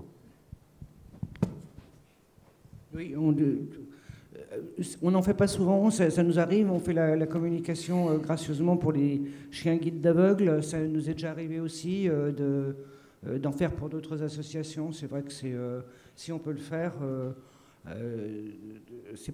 on n'a pas forcément les moyens de donner, mais on peut apporter notre savoir-faire pour les faire décoller ou pour attirer l'attention des autres gracieusement. Oui. Mais je pense que c'est aussi important de pouvoir le faire. Et est-ce que vous pensez que c'est un phénomène qui prend de l'ampleur, ou est-ce que c'est un phénomène nouveau, ou ça a toujours existé? Non, je pense qu'en fait, il y en a beaucoup, je pense, qui se donnent bonne conscience en ayant ces programmes-là, puis il y en a beaucoup qui y croient vraiment, quoi. Je pense que des gens qui ont des programmes comme ça dans leur entreprise, je pense à L'Oréal, le voisin d'en face y bosse, c'est des gens qui y croient, quoi. Donc non, je pense qu'en fait, ça commence à rentrer un peu dans les mœurs, un peu dans les esprits et un peu dans les habitudes des entreprises. Je pense aussi que c'est quelque chose avec lequel vous vivez plus, vous, aujourd'hui, peut-être que nous, à l'époque. Faire une action humanitaire pendant votre cursus, c'est important, je pense. Et je pense qu'on vous le conseille. C'est pas parce que c'est bien d'avoir ça sur son CV, mais parce que c'est sympa de pouvoir en parler après. Quand dans un entretien, parler de ses stages, mais aussi pouvoir dire, moi mon fils est parti, il a 21 ans, il est à l'ESCD à Barcelone, il est parti 6 semaines à Pacasmayo, au fin fond du Chili, dans un bidonville. Il avait envie de le faire, j'ai rien dit, par lui-même, mais c'est vrai que derrière, ça donne une capacité de pouvoir parler de soi un peu différemment, de pouvoir se montrer sous d'autres angles. Parce que entre les stages en entreprise et puis après le sport, la lecture, la montagne, bon, c'est bien. Avoir une richesse un peu différente et complémentaire, c'est voilà, je pense que ça apporte beaucoup. Je pense que ça plaît. Après, faut le faire aussi parce qu'on en a envie, hein, parce qu'on a qu'on le ressent et que. Mais voilà, c'est bien d'avoir cette richesse, je pense. Donc, pour finir, vous êtes face à un public majoritairement composé de futurs diplômés. Généralement, les PME attirent moins que les grands groupes. Donc, que direz-vous à des jeunes diplômés pour les convaincre, tous les deux?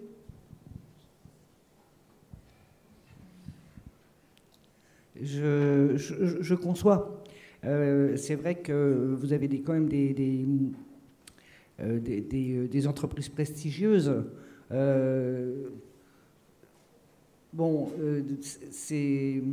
Je me souviens une fois, on avait un ami commun et donc qui connaissait très très bien le numéro 2 de L'Oréal.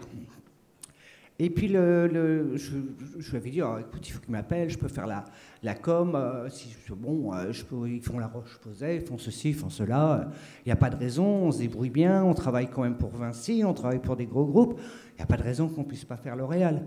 Et j'avais dit, le jour où je travaille avec L'Oréal, j'arrête, c'est ma plus grande victoire, parce que L'Oréal, c'est L'Oréal. Et en tout cas, dans la communication, c'est quand même c'est une référence. Et un jour, il y a le numéro 2 de L'Oréal qui m'appelle. Et là, je croyais qu'on me faisait une blague. Et non, il m'appelait parce que il était très ami et très proche. Il habitait en plus dans les Pays de Loire. Il avait sa résidence secondaire en Anjou. Et donc, il m'appelait et il prenait contact avec moi. Et il m'a posé simplement une question qui était simple. Il m'a dit, est-ce que vous êtes capable de sortir une communication simultanée entre Tokyo, New York, Paris, Rome, Milan, la Russie, le machin? Et là, j'ai dit, bah non. et c'était vrai. Non, mais je veux dire, c'était pas, pour nous, ça n'aurait même pas été capable, même dans 3 villes citées. Alors, c'est vrai qu'on peut être intéressé par les gros groupes, c'est vrai. Et puis, on peut aussi trouver sa raison d'être dans une petite structure. C'est-à-dire trouver sa place, pas vouloir forcément travailler pour des grandes enseignes. Parfois, c'est ce qu'on m'a souvent dit, il vaut mieux avoir un petit chez soi qu'un grand chez les autres. Et je me dis que pour ma part personnelle, d'avoir créé une PME, je me suis complètement réalisé dedans. Quels que soient les risques que j'ai pris, même si des fois j'ai mangé beaucoup de pâtes ou que, bon, voilà. J'ai derrière moi 2 enfants sur 3 qui ont le virus aussi, et de toute façon, je pense que c'est au moins une chose que j'ai réussi à faire, et ça me fait hyper plaisir. On trouve aussi sa place dans un grand groupe. Je pense que pour moi, ça me semblait plus difficile. Pour moi, ou alors je pense que je suis peut-être pas suffisamment intelligente, pas suffisamment brillante pour pouvoir perdurer dans un gros groupe. Je trouve que c'est peut-être parce que j'ai plus la même pêche quand j'avais 20 ans, mais j'aurais plus peur dans un gros groupe. Il faut se battre. Et je pense qu'il faut se battre. Ça doit être dur. Ouais, c'est pas le même combat, c'est sûr. Dans un grand groupe, dans une PME, dans un grand groupe, il faut avoir une vraie sensibilité au réseau. Enfin, de toute façon, le réseau, c'est quand même la base de votre avenir. Il faut développer votre réseau, développer votre réseau, développer votre réseau. C'est comme quand dans l'immobilier, on dit localisation. Vous, c'est le réseau. À la fin des conférences, il faut y aller, il faut aller voir les conférenciers, il faut demander des cartes de visite, il faut dire je veux être journaliste, est-ce que vous ne connaissez pas des gens à Paris, je veux être ceci, je veux être cela, il faut développer votre réseau, il ne faut pas lâcher, il faut renvoyer un email, il faut voilà. Ça, c'est là-bas. Après, dans les grands groupes, évidemment, c'est le réseau, mais ce qui est plus compliqué et ce à quoi on se heurte au bout d'un moment dans ces groupes-là, c'est une espèce d'intelligentsia parisienne ou française. Si vous n'avez pas fait Polytechnique à la Société Générale, c'est pas la peine d'imaginer que vous finirez très haut à la Société Générale. Il y en a qui ont peut-être réussi pour d'autres raisons, mais c'est quand même beaucoup plus compliqué. Donc il faut le savoir en fait, qu'on peut s'accomplir dans des grands groupes, que ça peut être l'environnement dans lequel on a envie d'aller travailler, mais que voilà, c'est plus compliqué d'arriver tout en haut, quoi. On n'a pas tous la vocation et l'envie d'arriver tout en haut, ou même d'arriver très très haut. On peut se complaire dans un métier qui n'est pas tout en haut, mais qui est éminemment épanouissant. Mais c'est vrai que c'est quand même un petit peu plus compliqué. Moi, je dis juste, faites ce que vous voulez et ce que vous ressentez. Faites le plan de carrière. Moi, on me disait ça à l'époque dans mon école de commerce. C'est quoi ton plan de carrière ? Rien à foutre du plan de carrière. C'est l'opportunité, au fur et à mesure que vous allez avancer dans la vie, l'opportunité. Si un jour vous avez l'opportunité de prendre un poste qui vous intéresse dans un grand groupe, allez-y, ratez pas l'opportunité. Et il ne faut pas se dire, ah ben c'est un grand groupe parce que je vais être heureux, parce qu'il y a des réseaux et des machins et des trucs. Non, saisissez l'opportunité qui vous plaît.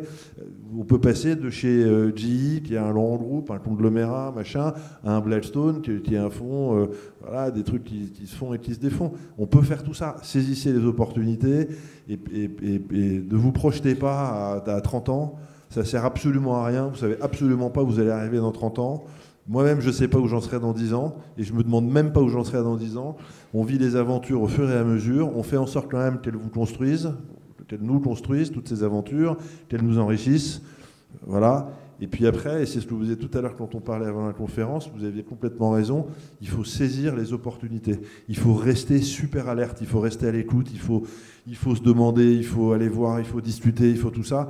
Parce que c'est là où sont les opportunités. Les opportunités, elles ne sont pas que dans l'idée que vous avez d'une boîte que vous avez créée, parce que vous avez une idée géniale. C'est bien, mais il y a peut-être plein d'autres choses autour. Donc il faut rester complètement à l'écoute. C'est le premier truc. Et le deuxième, honnêtement, pensez aux autres et entourez-vous bien. Si vous êtes dans un grand groupe avec des sales cons autour de vous, vous allez vous faire chier, mais vraiment, vraiment, vraiment. Donc faites attention à l'environnement dans lequel vous arrivez aussi. Et des gens qui vont vous entourer. C'est quand même important de se lever le matin et d'aller bosser, d'aller travailler avec des gens avec lesquels on s'en sent bien, avec lesquels on est bien, avec lesquels on rigole, avec lesquels on échange, on s'enrichit, de temps en temps on s'engueule, mais tout ça, ça construit, ça fabrique cette alchimie qui est inéluctable pour la réussite. Et sans cet environnement, mais que vous créiez votre boîte, choisissez les bonnes personnes, virez tout de suite celui qui vous semble pas bon, même si il est sympa et tout. Sinon, vous n'y arriverez pas. Donc c'est vraiment l'environnement qui est... l'environnement est important, réseau environnement, et puis prendre du plaisir, quoi. Se lever toujours le matin en étant hyper heureux d'aller faire ce qu'on fait, sinon il faut changer tout de suite. Alors, merci beaucoup. Je vais peut-être passer la parole au public. Si vous avez des questions, c'est le moment. On a dit beaucoup de choses. Je suis sûre que vous avez des choses à dire. Donc allez-y. On va faire circuler des micros dans les couloirs.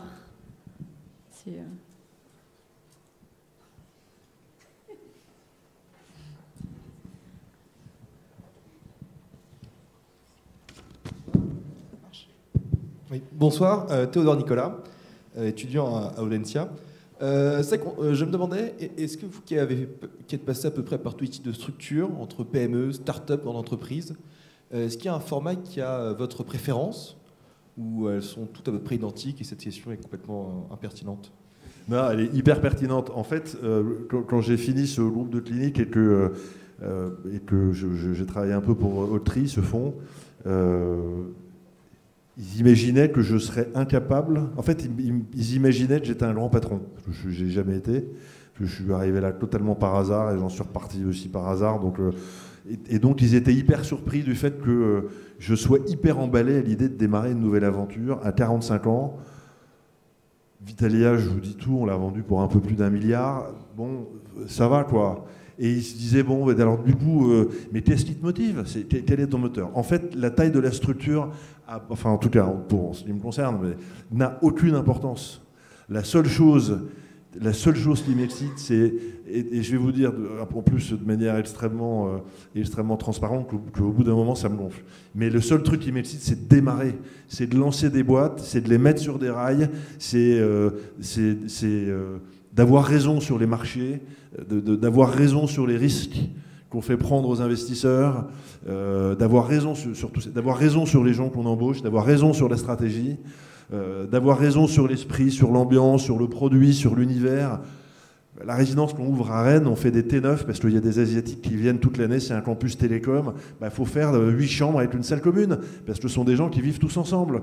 Et donc si on a raison sur le produit, qu'on l'adapte ce produit, les résidences étudiantes aujourd'hui sont des espèces de simili Hôtel Mercure en moins bien, avec du carrelage, avec pas d'espace commun. C'est pas ça. Donc moi c'est ça en fait qui m'excitait, démarrer, lancer, créer, avoir raison sur le produit, sur les gens, investir, montrer que j'ai raison.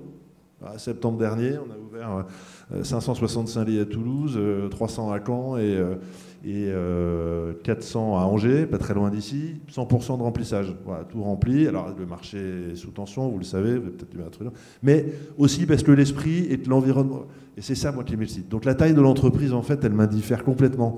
Si demain la prochaine aventure, ou le prochain marché, d'accord, et de Sébastien Bazin, c'est les résidences, c'est le logement étudiant. Alors là, il est dans l'hostellerie étudiante à des auberges, mais le logement étudiant. Mais moi, je pourrais aller bosser chez Accor pour lancer un énorme programme mondial avec lui là-dessus, et faire en sorte qu'un étudiant qui démarre son cursus à Audencia à Nantes et qui va passer ensuite 6 mois à Shanghai, eh ben on a une résidence à Shanghai dans laquelle il peut aller parce qu'il va s'y retrouver, et puis l'environnement sera machin, puis qu'après il reviendra, puis on le recaptera ici. Et s'il veut faire ça, moi je suis prêt à aller chez Accor. Donc il n'y a pas de structure idéale. C'est juste, voilà, c'est juste lancer, démarrer, mettre sur des rails. C'est vrai qu'au bout d'un moment, je me lasse, en fait. Mais ça, c'est chacun son tempérament, quoi. Une fois j'aurais fait 15 résidences étudiantes, je pense que j'aurais envie de passer à autre chose. Mais bon, ça, c'est chacun sa personnalité. Bonsoir, je m'appelle Hugo Gravier. Vous avez parlé de votre incompréhension du secteur public. Et je voulais savoir comment les entrepreneurs dialoguaient avec eux. Est-ce que vous faites des actions groupées? Est-ce que vous êtes représentés de manière groupée? Ou est-ce que c'est des actions individuelles de lobbying? Et est-ce que vous pensez qu'il y aurait une véritable valeur ajoutée à aujourd'hui discuter avec le secteur public? Macron parle de la Startup Nation. Tout le monde semble très enthousiaste à ce propos-là. Mais est-ce qu'il y a une véritable valeur ajoutée à le faire? Ou est-ce que l'entrepreneur est autosuffisant et suffisamment tranquille dans le milieu dans lequel il est? Alors après, tout dépend, je sais, d'aller discuter avec le public. Moi, mais encore une fois, je parle en mon nom, mais j'ai beaucoup de mal. Beaucoup de mal. J'ai eu beaucoup de mal dans la santé parce qu'on était en concurrence frontale avec l'hôpital public et que les élus, nécessairement, dès qu'il y a une élection, ils vont vers l'hôpital public qui représente à Montluçon 1000 salariés. Alors, évidemment, c'est 1000 électeurs alors qu'il y en avait 380 chez nous, donc il va vers l'hôpital public. Très difficile. C'est très difficile de faire entendre raison, même quand on est un entrepreneur, un contrôleur du fisc qui vient vous voir ou de l'URSSAF, et lui expliquer que dans notre start-up dans les années 2000, on avait floqué des scooters, parce qu'on se baladait dans Paris avec des scooters à notre marque, et on s'est pris un redressement de TVA parce qu'on pensait que c'était des scooters commerciaux, alors qu'en fait c'était un moyen de locomotion privé parce que les commerciaux rentraient avec eux le soir et tout. Impossible de discuter, c'était une start-up, une boîte qui démarrait, impossible de discuter. Moi j'ai beaucoup de mal, je trouve qu'il y a il y a un vrai clivage, je trouve, et qu'ils ne font pas beaucoup d'efforts pour aller vers nous, en fait. Moi, je pense qu'on fait des efforts pour aller vers eux, mais même vers des entreprises publiques, des entreprises publiques qui le sont de moins en moins publiques. Hein, la Poste, tous ces trucs-là, c'est quand même des environnements qui commencent un peu à se privatiser. Donc, qu'est-ce qui reste de public? La Sécu, Pôle emploi, l'URSSAF, tous les agents, Je trouve que vers la SNCF, on n'est pas des usagers, on est des clients, quoi. C'est ça, en fait. Je pense qu'il faut...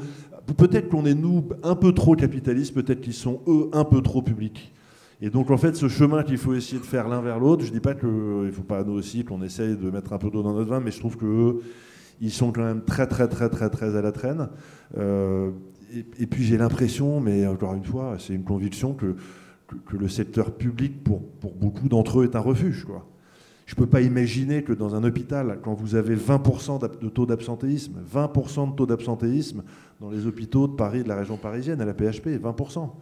Parce que vous aviez 5% sous Sarko quand il y avait un jour de délai de carence. Alors un jour de délai de carence, vous restiez chez vous, vous étiez payé, puis le lendemain, vous ne veniez pas, et vous n'étiez plus payé.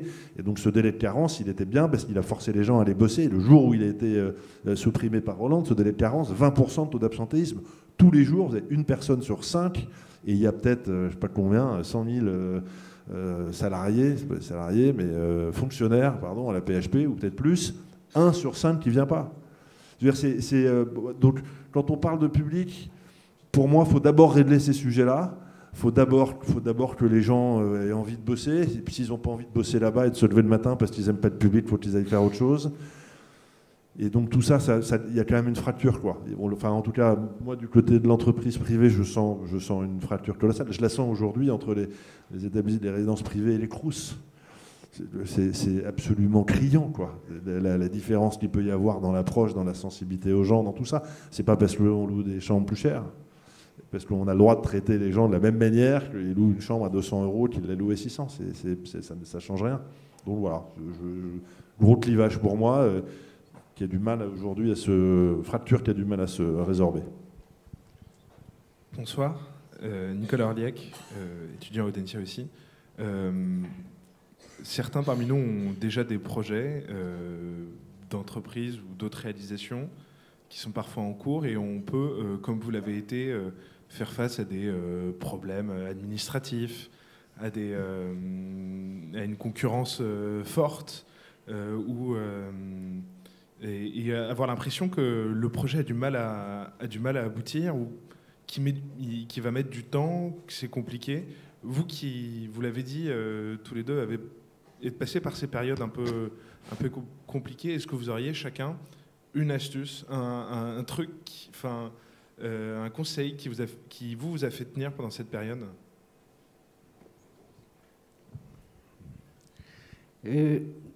Non, j'ai pas d'astuce. J'ai rien dans mon chapeau là-dessus. Je pense que ce qu'il faut, c'est tenir le coup. Maintenant, quand même, au niveau administratif, on a des conseils. Hein, il y a des conseils juridiques qui valent vraiment peu cher et qui vous mettent bien dans la bonne voie sur un plan juridique. Vous avez des cabinets d'expertise comptable qui sont quand même relativement bons au niveau de la gestion aussi. Donc,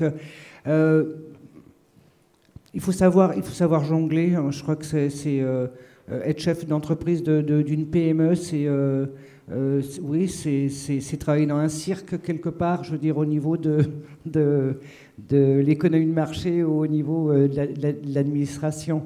Donc il faut savoir jongler, il faut savoir des fois étaler, il faut savoir surtout toujours bien contrôler sa trésorerie, en mettre un petit peu de côté à chaque fois pour justement les moments où ça va être un petit peu plus difficile. L'agence de communication, c'est très difficile. Parce qu'à partir du moment où vous commencez un travail, vous pouvez être payé que 6 ou 7 mois après. Donc il vous faut un apport de trésorerie très important.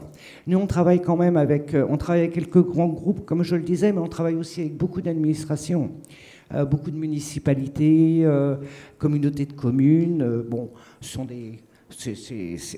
on est sûr d'être payé, ça c'est sûr, mais quand vous faites un site internet, vous pouvez mettre 6 mois à le faire, le temps qu'il vous envoie les contenus, alors que nous, ça fait déjà 5 mois qu'il est fini.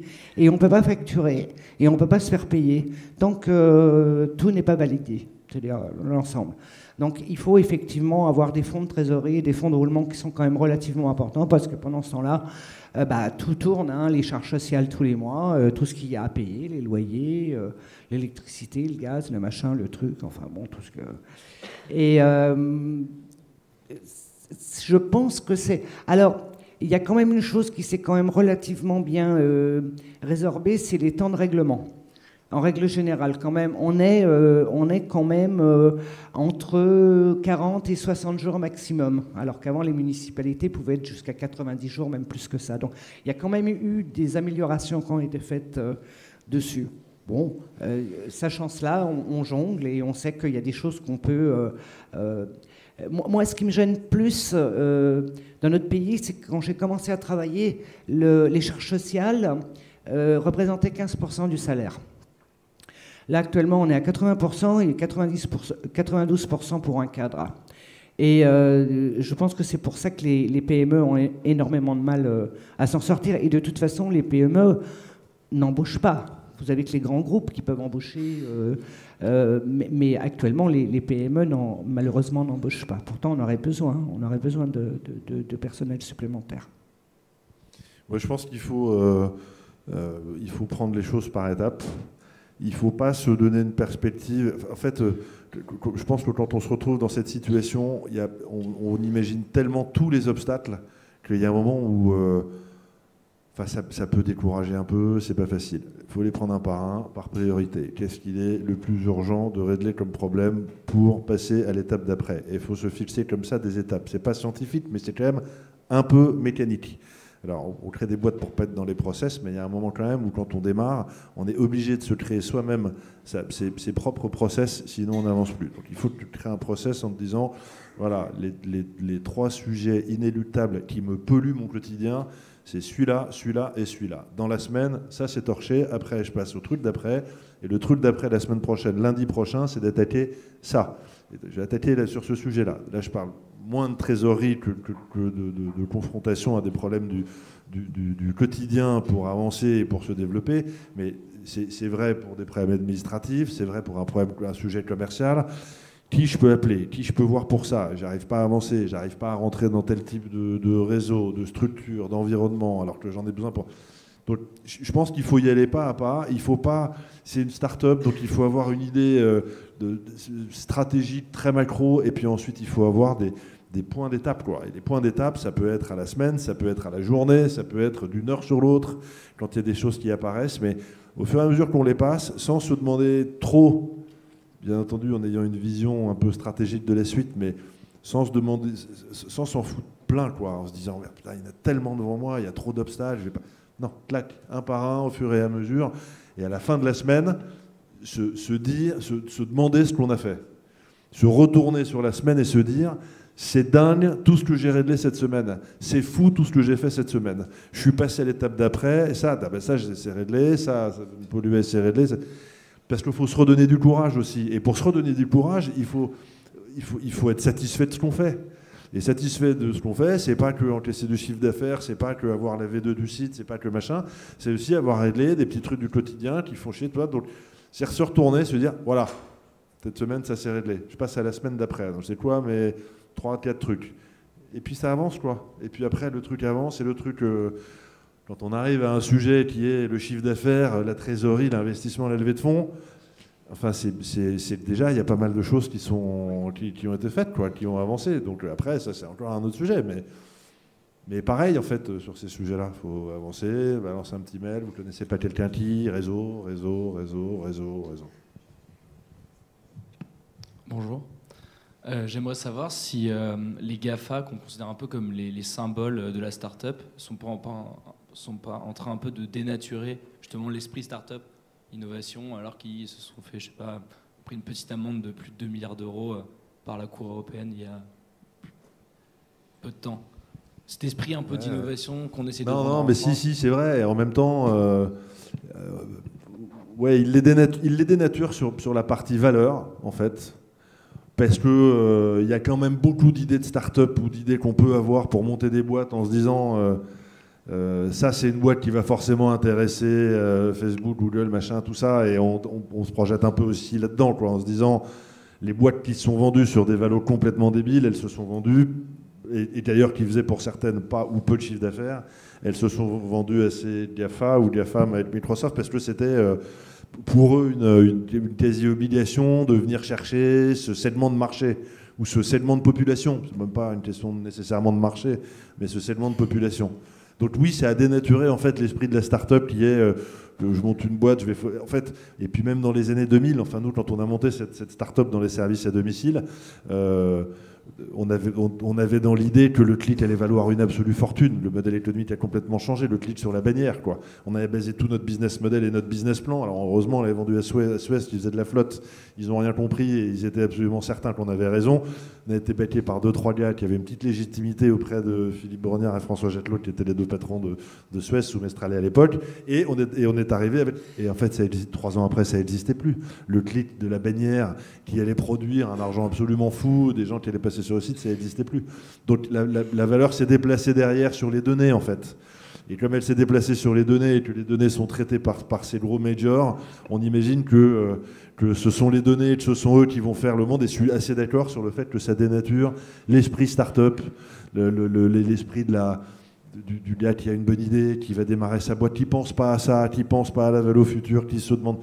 Et en fait, ouais, il y a tout un segment qui a changé. Je suis allé voir une boîte il y a 2 mois, c'est hyper sympa. Vous allez voir. C'est des gars qui ont monté une nouvelle enceinte, qui est une enceinte directionnelle. C'est-à-dire que je vous mets l'enceinte comme ça devant vous, c'est un carré en fait, hein. Donc c'est une enceinte qui doit faire 20 par 20, comme ça, carré, avec un cul d'enceinte assez plat. Et je la mets devant toi comme ça, tu t'entends, et je la mets à gauche, je t'entends plus. Et donc, vous pouvez imaginer la portée de ces trucs-là à mettre dans des salons de coiffure au-dessus. Ils sont en train quasiment de se faire racheter par l'industrie automobile pour que chacun dans la voiture puisse avoir sa propre enceinte qui lui diffuse la musique qu'il veut diffuser. Vous pouvez vous connecter à cette enceinte au-dessus. Évidemment, dans les centres commerciaux, vous pouvez passer devant un produit. Là, vous ne pouvez pas avoir sur un écran qui fait de la promo L'Oréal chez Marionneau, ou vous ne pouvez pas avoir un truc de la musique, quoi, ou du son. Vous avez juste des images téléphoniques. Là, vous passez devant, vous entendez le son. C'est absolument canon. Ça, c'est l'esprit.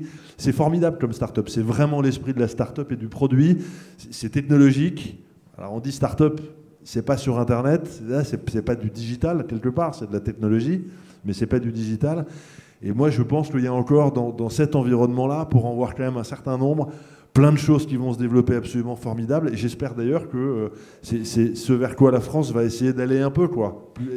En se disant que tous ces énormes majors américains qui sont en train de nous absolument bouffer, quand même, enfin, c'est fou. Enfin, on commande un iPhone alors qu'on a le dernier, on le commande avant de sortir le suivant parce que c'est Apple, c'est un truc de dingue. J'espère que toutes ces technologies et toutes ces idées françaises, voilà, ramèneront un peu l'idée de la start-up là où elle doit être, et voilà, soit sur des vrais produits technologiques, soit sur Internet, mais donc je suis assez d'accord. Bonjour, Misha Minayev. Quel conseil vous pourriez donner à un jeune entrepreneur qui vient vous pitcher sa superbe idée pour vous demander d'investir? C'est-à-dire, qu'est-ce qui va être décisif pour vous dans sa présentation, dans votre choix d'investir ou non? Moi, en fait, c'est l'analyse. C'est l'analyse du marché, l'analyse des perspectives du marché, l'analyse de la concurrence. Finalement, le modèle, on n'en a un peu rien à foutre. Évidemment, c'est important de savoir quel chiffre d'affaires, quel machin, mais c'est une start-up. Donc la question, c'est de valider l'idée. L'idée, elle ne se valide pas sur le chiffre d'affaires que vous ferez dans un an, en fait. Je vous dis ça, bien entendu, il faut faire un business plan, un modèle, machin, il faut savoir charge sociale, combien de personnes on va employer, comment on va monter en puissance, ce qui va se passer dans 5 ans et tout ça. Après, il faut savoir à quel stade on en est, à quel stade vous en êtes. Si vous en êtes à avoir une idée, à vouloir démarrer, à penser que c'est une bonne idée, que vous avez bien creusé, bien analysé le marché, moi je suis, en fait, c'est une idée comme ça. Après, s'il faut faire le business plan ensemble, on le fait ensemble. S'il faut imaginer les moyens, s'il faut un gros investissement, on imagine comment on les trouvera. S'il faut, donc, mais ça, c'est une conséquence, en fait. Je pense que sur la première étape d'une idée, il faut l'analyser, il faut creuser le marché. On ne va pas assez loin sur les marchés. On nous proposait une résidence à Amiens. Alors c'est super Amiens, il y a 31 000 étudiants, il n'y a pas beaucoup de résidences, ça a l'air canon comme ça. Et le type qui vient proposer ça, qui dit c'est du côté de la gare, c'est à 500 mètres des FAT, c'est top. N'importe quel gars aurait dit eh ben super, ouais, il faut la faire. C'est canon, il y a 10 résidences à Amiens, le marché est super tendu. Sauf qu'à Amiens, le marché, c'est 80% de public, ou 82% de public, et 18% d'écoles privées. Donc si on va faire une résidence à Amiens avec nos prix, et qu'on la construit avec nos prix, avec notre modèle et tout ça, ça ne marchera pas. Donc c'est des pans qu'il faut creuser. Et dans tous ces trucs-là, on voit quand même très souvent des choses qui sont un peu survolées. C'est-à-dire, c'est l'idée, c'est le marketing autour de l'idée, c'est le marketing autour du produit, c'est la com autour du produit qui prévaut, alors qu'il faut quand même savoir s'il y a une place pour ça sur le marché. Il faut sonder. On n'ouvre pas une résidence étudiante sans aller interviewer je sais pas, 1000 étudiants dans la ville, sans qu'une personne de chez nous qui se fait passer pour une étudiante aille poser des questions sur les 10 concurrents de la ville. Ça n'existe pas. On le fait pas sans ça. On pourrait imaginer qu'il y a une tension de marché. Il y a 1 500 000 étudiants en France, il y a 160 000 logements privés, et au total 500 000 logements en prenant le public. On pourrait dire de toute façon la tension de marché elle est dingue. Il y a un lit dans le privé, je vous en parle même pas, c'est un lit pour 25 étudiants. Donc on pourrait se dire c'est facile. Non, il faut aller plus loin dans le truc. Il faut aller, voilà. Pour moi, c'est la base. C'est pour valider son idée, il faut creuser. Il faut aller faire des sondages. Il faut aller poser des questions. Il faut prendre un micro sur le marché. J'étais autour de Montparnasse ce matin avant de venir. Il y a des gars qui me posent des questions, qui étaient avec une caméra. Est-ce qu'on peut vous interviewer sur le thé? J'ai jamais bu de thé de ma vie, mais en fait, ils veulent lancer une nouvelle marque de thé, un nouveau style de thé, et donc, ils y vont, quoi. Et c'est des jeunes, ils sont là avec leur micro, ils vont interviewer des gens, il neigeait. Voilà. Pour moi, c'est ça. Le reste, sur la première étape, c'est une conséquence. Le BP, on peut le faire. Vous n'êtes pas obligé de connaître parfaitement la finance. Vous n'êtes pas obligé d'être des pros en juridique. Vous n'êtes pas obligé d'être des pros en fiscalité. Tout ça, ça existe. Il y a des gens qui savent faire. C'est des métiers. C'est des métiers. Donc chacun son métier. Et donc ça, c'est des choses qui seront apportées. Mais la base, pour moi, c'est l'idée qui n'est pas suffisamment analysée.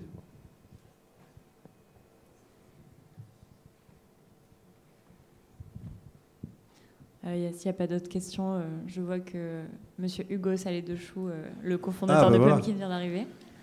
Magnifique. On va recommencer. Je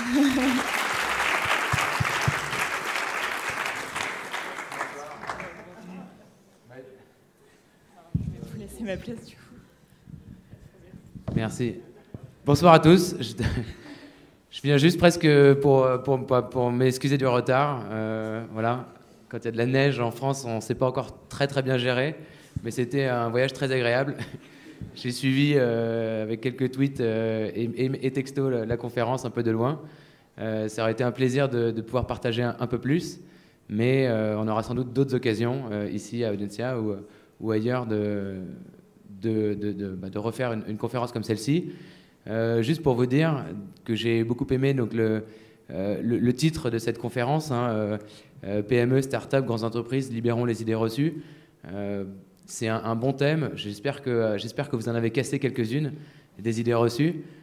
J'espère qu'au-delà des idées reçues, il y avait des idées et que ça vous a aidé.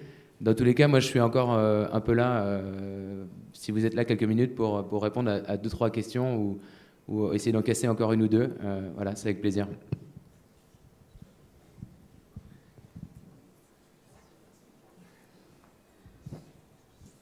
Je pense qu'on va clôturer. Si vous avez le mot de la fin, quelque chose que vous aimeriez rajouter tous les deux, c'est le moment. Eh bien, moi d'abord, je vous remercie de m'avoir écouté. Je ne parle pas en votre nom, M. Mortier, mais en mien en tout cas. J'espère que l'expérience vous a été agréable. J'ai essayé de parler surtout avec mon cœur. J'ai essayé aussi de vous dire que vous aviez des talents et qu'il ne fallait pas hésiter à y aller. De toute façon, à partir du moment où vous n'engagez pas des fonds importants, vous ne risquez pas grand-chose. Et puis on a le droit à l'erreur maintenant, donc je pense que ça ne pose pas trop de problèmes. Donc lâchez-vous, quoi, allez-y. Et puis surtout, faites comme vous le sentez. Et laissez personne détruire vos rêves, surtout. Hein. Si vous voulez y aller, vous y allez. Voilà. Merci. Voilà. Là, pour le coup, c'est moi qui n'ai pas grand-chose à rajouter. Non, mais c'était un plaisir d'être là. Vous êtes sur une autoroute, vous êtes dans un cursus formidable, vous êtes dans une période de votre vie exceptionnelle qu'on aimerait tous revivre. Vous êtes dans un monde et dans un environnement qui est, je trouve, quand même beaucoup plus positif. Je le disais au départ, c'est plus agréable d'entendre parler de la France, c'est plus agréable de se sentir français aujourd'hui et je pense que ça va aller de mieux en mieux, donc utilisez ces chances et puis n'oubliez pas, réseau. À chaque étape de ce que vous avez envie de faire dans la vie, il faut avoir le bon réseau pour être bien conseillé, pour être bien accompagné, pour être bien supporté. Et puis voilà, vos rêves, du courage et il faut tout envoyer.